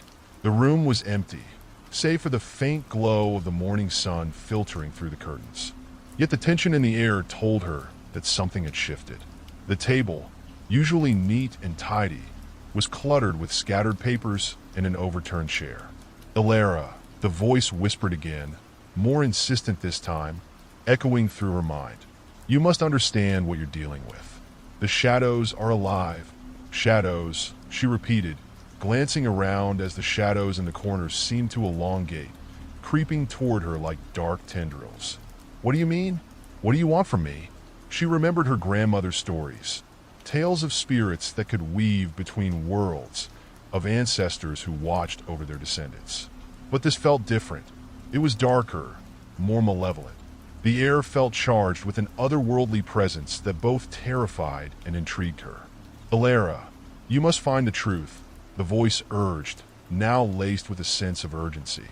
There are forces at play that you cannot comprehend. The doorway has been opened. Open? What doorway? She asked, frustration rising within her. Is it about the painting? What does it have to do with our family? Silence followed her question, and for a moment, Elara felt a flicker of hope. Maybe her grandmother could guide her, reveal the secrets that had been buried for so long. But as the silence stretched, doubt crept in. What if she was wrong? What if the shadows were simply playing tricks on her? Suddenly, the kitchen door creaked open, and Elara felt a rush of cold air wash over her. She turned to see a figure standing in the doorway, cloaked in shadow. "Who's there?" she shouted, her voice shaking. The figure stepped forward, revealing a woman with piercing eyes and an ethereal presence. It was her grandmother, but something was different. She appeared translucent, like a wisp of smoke that could vanish at any moment. "Elara," Elena said, her voice echoing with an otherworldly resonance. "I have come to warn you. You must stop this before it's too late." "Stop what?" Elara felt a knot form in her throat, a mix of fear and desperation. "What's happening?" "The shadows seek to consume what they cannot have," Elena explained, her gaze intense. "Your family's past is entwined with darkness, and the painting has become a portal, a gateway to something far more sinister. You must close it." Elara's mind raced as she tried to absorb her grandmother's words. "How? How do I close it?" "You must confront Victor McAllister," Elena said, her voice steady despite the urgency. "Find his last remaining work, the one he kept hidden. It holds the key to understanding the shadows and how to banish them." "Where can I find it?" Elara asked, desperation creeping into her voice. Elena hesitated, her form flickering as if caught between two worlds. "The answer lies within the family estate. The shadows guard it fiercely, but you have the strength to face them. You are my blood, Elara. Do not forget that." As she spoke, Elara noticed the shadows creeping closer, as if drawn to the energy of their conversation. The fear coursing through her made it difficult to focus. "Wait, I don't understand. How do I?" Before she could finish, Elena's figure began to dissolve, her words trailing off into an eerie silence. "Find the truth before it finds you." "No!" Elara screamed, lunging forward. But the moment she reached for her grandmother, she was met with nothing but cold air. The kitchen flickered back to normal, the familiar sunlight illuminating the room, but the chill of her grandmother's warning lingered. Heart racing, Elara stumbled back, grappling with the weight of her grandmother's words. She felt as if she had just been thrust into a nightmare, one that she could not escape. She had to act. Time was running out, and the shadows were closing in. Gathering her courage, Elara moved purposefully toward the front door, her mind racing. The family estate was abandoned, filled with the remnants of her ancestors' lives, but she could no longer deny the pull it had on her. It was time to confront the darkness and uncover the secrets that lay hidden within. As she stepped outside, the sun had begun to dip lower in the sky, casting long shadows across the yard. The world felt different now, as if the very air was charged with a strange energy. The path to her family's estate stretched before her, and she felt a mix of fear and resolve. The drive to the estate was filled with a sense of foreboding, the trees lining the road looming like sentinels, their gnarled branches clawing at the sky. Elara's mind raced with thoughts of her grandmother's warning, the shadows that haunted her family, and the painting that had somehow opened a doorway to darkness. When she arrived at the estate, the building stood tall and imposing against the dusky sky. Ivy clung to the walls, twisting and creeping as if trying to reclaim the structure. The air felt thick, and as she stepped inside, a shiver ran down her spine. The interior was dim, illuminated only by slivers of fading light. Dust motes danced in the air, and the silence was deafening. Every creak of the floorboards echoed like a whisper in the darkness. Elara moved cautiously, her heart pounding as she navigated through the dimly lit corridors. She remembered the stories her grandmother had told her about the estate, how it was once a vibrant home filled with laughter and life, now reduced to an echo of its former self. It was a place where memories lingered, where shadows of the past waited to be unveiled. "Where are you?" Alara murmured to herself, pushing open a door that led to the main living area. The room was as she remembered from childhood, filled with relics of her family's history. Portraits lined the walls, their eyes seeming to follow her as she stepped deeper into the room. In the corner stood an ornate cabinet, its glass doors clouded with age. She approached it, her heart racing with anticipation. Inside, the remnants of her family's past lay waiting. Could one of these items be connected to Victor's hidden work? As she opened the cabinet, the air shifted and a chill swept through the room. Alara felt a pull toward a small box resting on the bottom shelf. It was adorned with intricate carvings that seemed to shift and change in the fading light.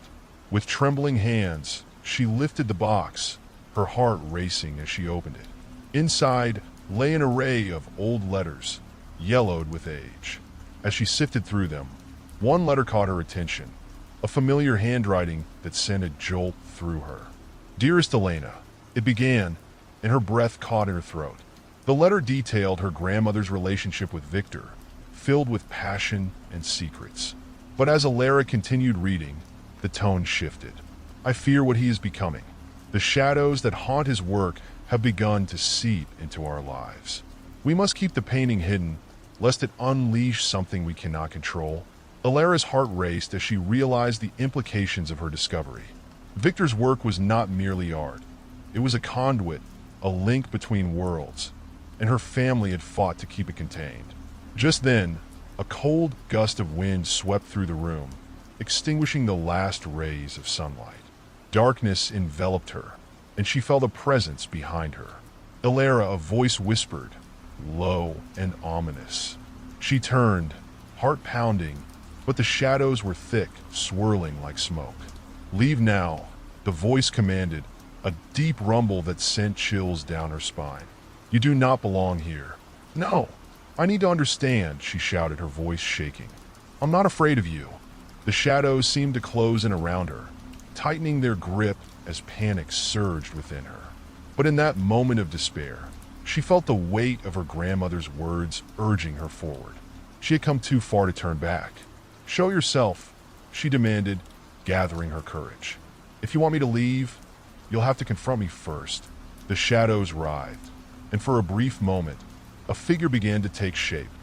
A man with a twisted grin and eyes that gleamed with malice. "You're a fool, Alara," he sneered, his voice dripping with disdain. "You have no idea what you're meddling with." "I'm not afraid of you," she yelled, defiance burning in her chest. "I'm here to end this." The figure's expression shifted, a flicker of surprise crossing his features. "In this? You think you can stop what has already begun?" "Yes," she shouted, determination fueling her words. "I will find a way to close the doorway and protect my family from you." The shadows around him began to writhe, but Alara stood her ground, her heart pounding with resolve. She wouldn't let fear control her any longer. As the darkness surged toward her, she remembered her grandmother's words. The truth lay within her family's history, and she would not be deterred. "I'll find the truth, and I'll stop you," she declared, her voice steady. "You're nothing without the shadows, and I refuse to be your victim." With that, she turned and ran, her footsteps echoing through the darkness as she searched for the way out of the living room and into the next chapter of her family's past. The shadows clawed at her heels, but she felt the warmth of her grandmother's spirit guiding her. Alara knew that the key to ending this nightmare lay within the estate, and she was determined to uncover it. The shadows may have thought they could control her, but she was ready to confront the truth, no matter the cost. Alara's heart raced as she sprinted through the estate, the oppressive darkness closing in behind her like a ravenous beast. Each step felt heavier as she navigated the dimly lit corridors, but she pushed forward, fueled by the urgency of her mission. She needed to find Victor's last work and put an end to the nightmare that had plagued her family for generations. As she turned a corner, the air shifted, charged with an electric tension that sent chills down her spine. A familiar door loomed ahead, slightly ajar, and a faint light flickered from within. It was the old study, the place where her grandmother had often retreated to paint and reflect. Alara hesitated for just a moment, uncertainty creeping into her mind. What lay behind that door? Could it be the answer she sought, or yet another trap laid by the shadows? Taking a deep breath, she pushed the door open. The hinges creaked ominously, and she stepped inside. The room was filled with the scent of old paper and paint, a reminder of her grandmother's artistic spirit.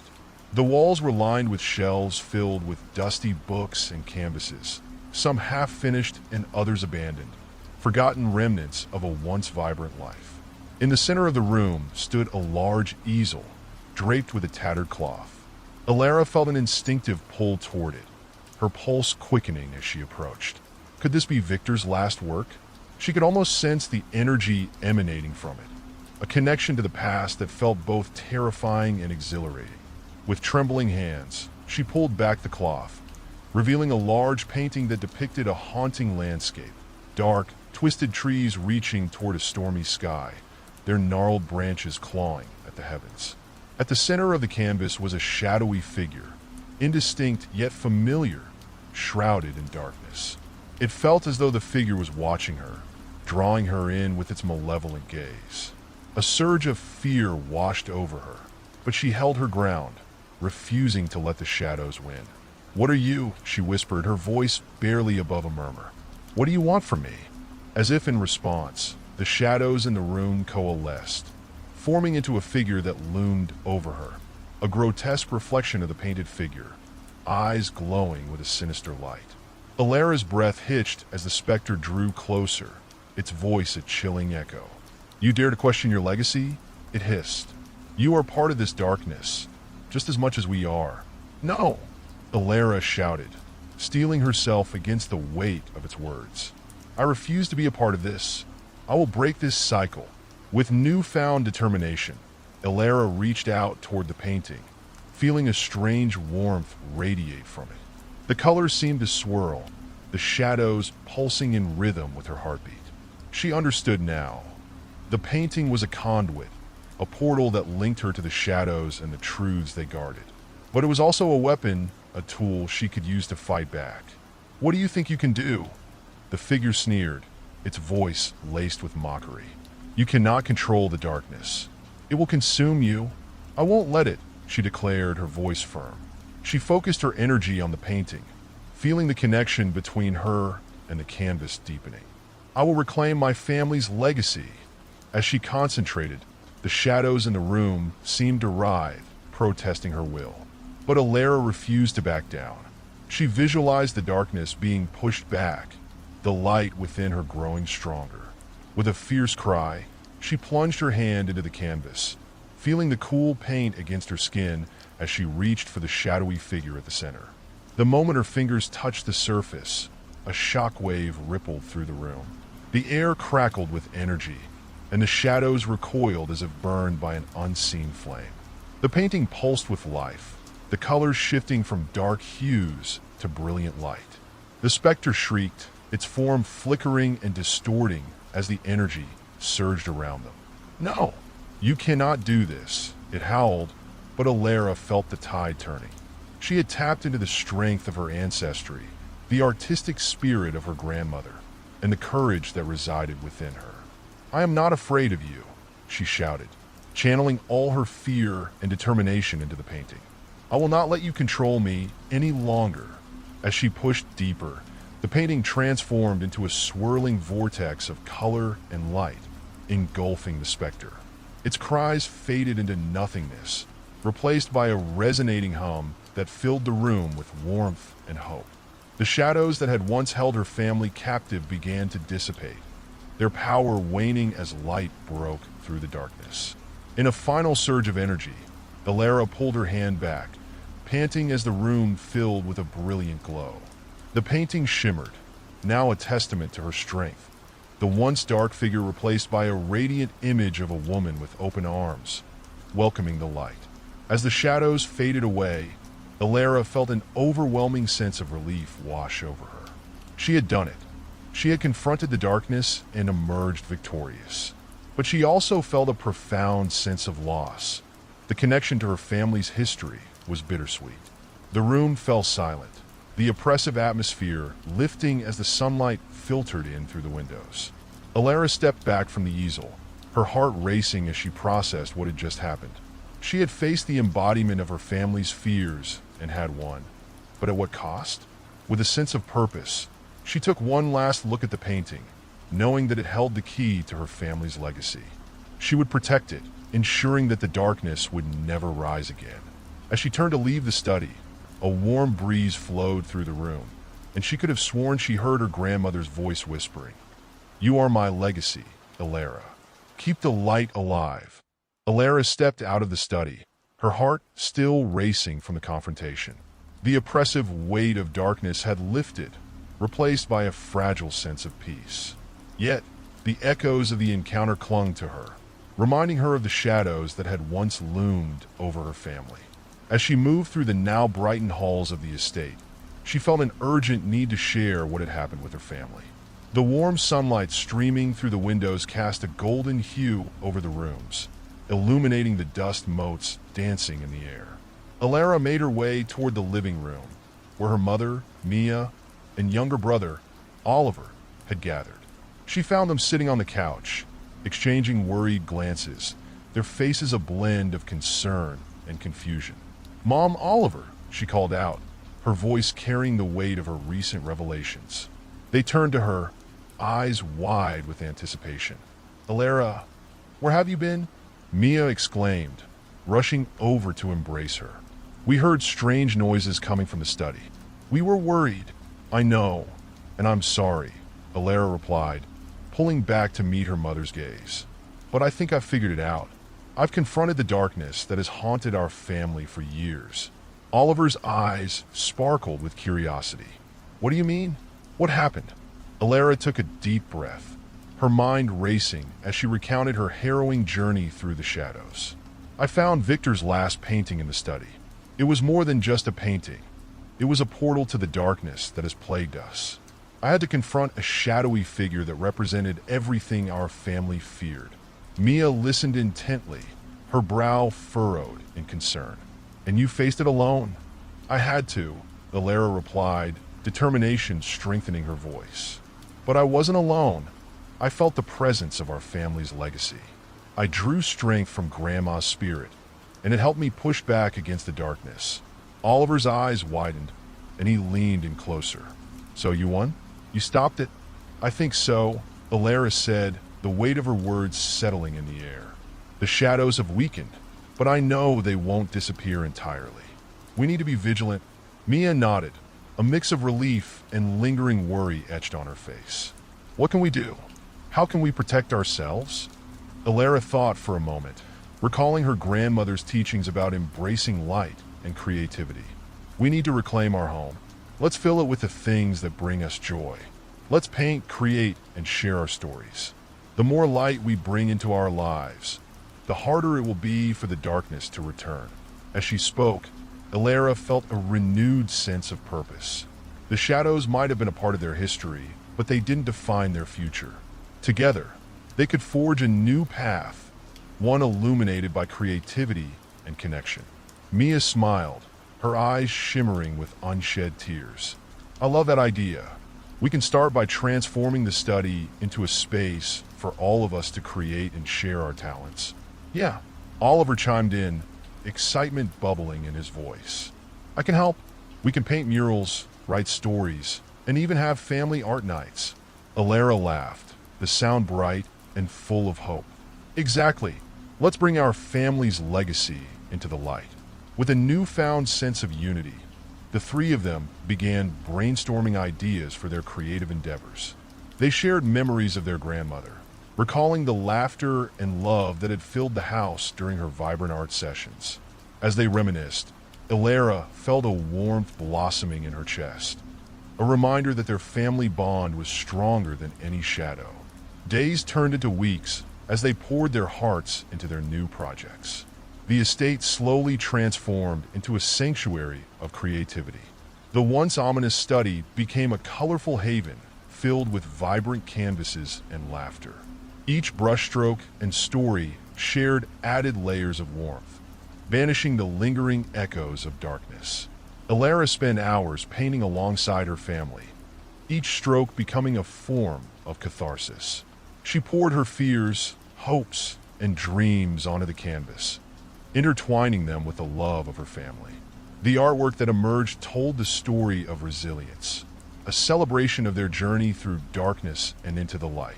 One evening, as they gathered in the study to unveil their latest collaborative mural, Elara felt a sense of peace enveloping her. The mural depicted a vast landscape of vivid colors, intertwined trees, and a radiant sun illuminating the horizon. At the center stood a figure, arms outstretched, a representation of their family united, surrounded by the love that had always been their true strength. As they admired their creation, Elara felt a warmth spreading through her, a connection to her grandmother that transcended time. She could almost hear her voice, urging her to continue creating and sharing, to keep the light alive in their hearts. But deep down, a part of her remained vigilant. The shadows might have retreated, but she knew they could return if she allowed fear and doubt to creep back into her life. The fight against darkness was never truly over. It was a continuous journey. In the weeks that followed, Elara made a promise to herself and her family. They would never let the shadows take hold again. They would create a legacy of light, love, and creativity that would resonate through generations. One night, as she stood before their mural, she whispered a silent vow to the universe. "I will protect our family's legacy no matter what. The light will always shine brighter than the darkness." With a renewed sense of purpose, she turned away from the mural, knowing that the true power to conquer the shadows lay within their family, united in creativity and love. The vibrant colors of the mural glowed warmly in the evening light, casting a sense of calm over the room. Elara stood in front of it, feeling a profound connection to her family and the journey they had taken together. The shadows that had once haunted them were now mere whispers in the wind, a testament to their resilience and unity. As the days turned into months, the transformation of the estate continued, each corner imbued with the spirit of creativity and love. Elara, Mia, and Oliver dedicated themselves to regular family art nights, fostering an environment where ideas flowed freely and laughter echoed through the halls. The house was filled with the energy of new beginnings, a stark contrast to the fear that had once gripped their lives.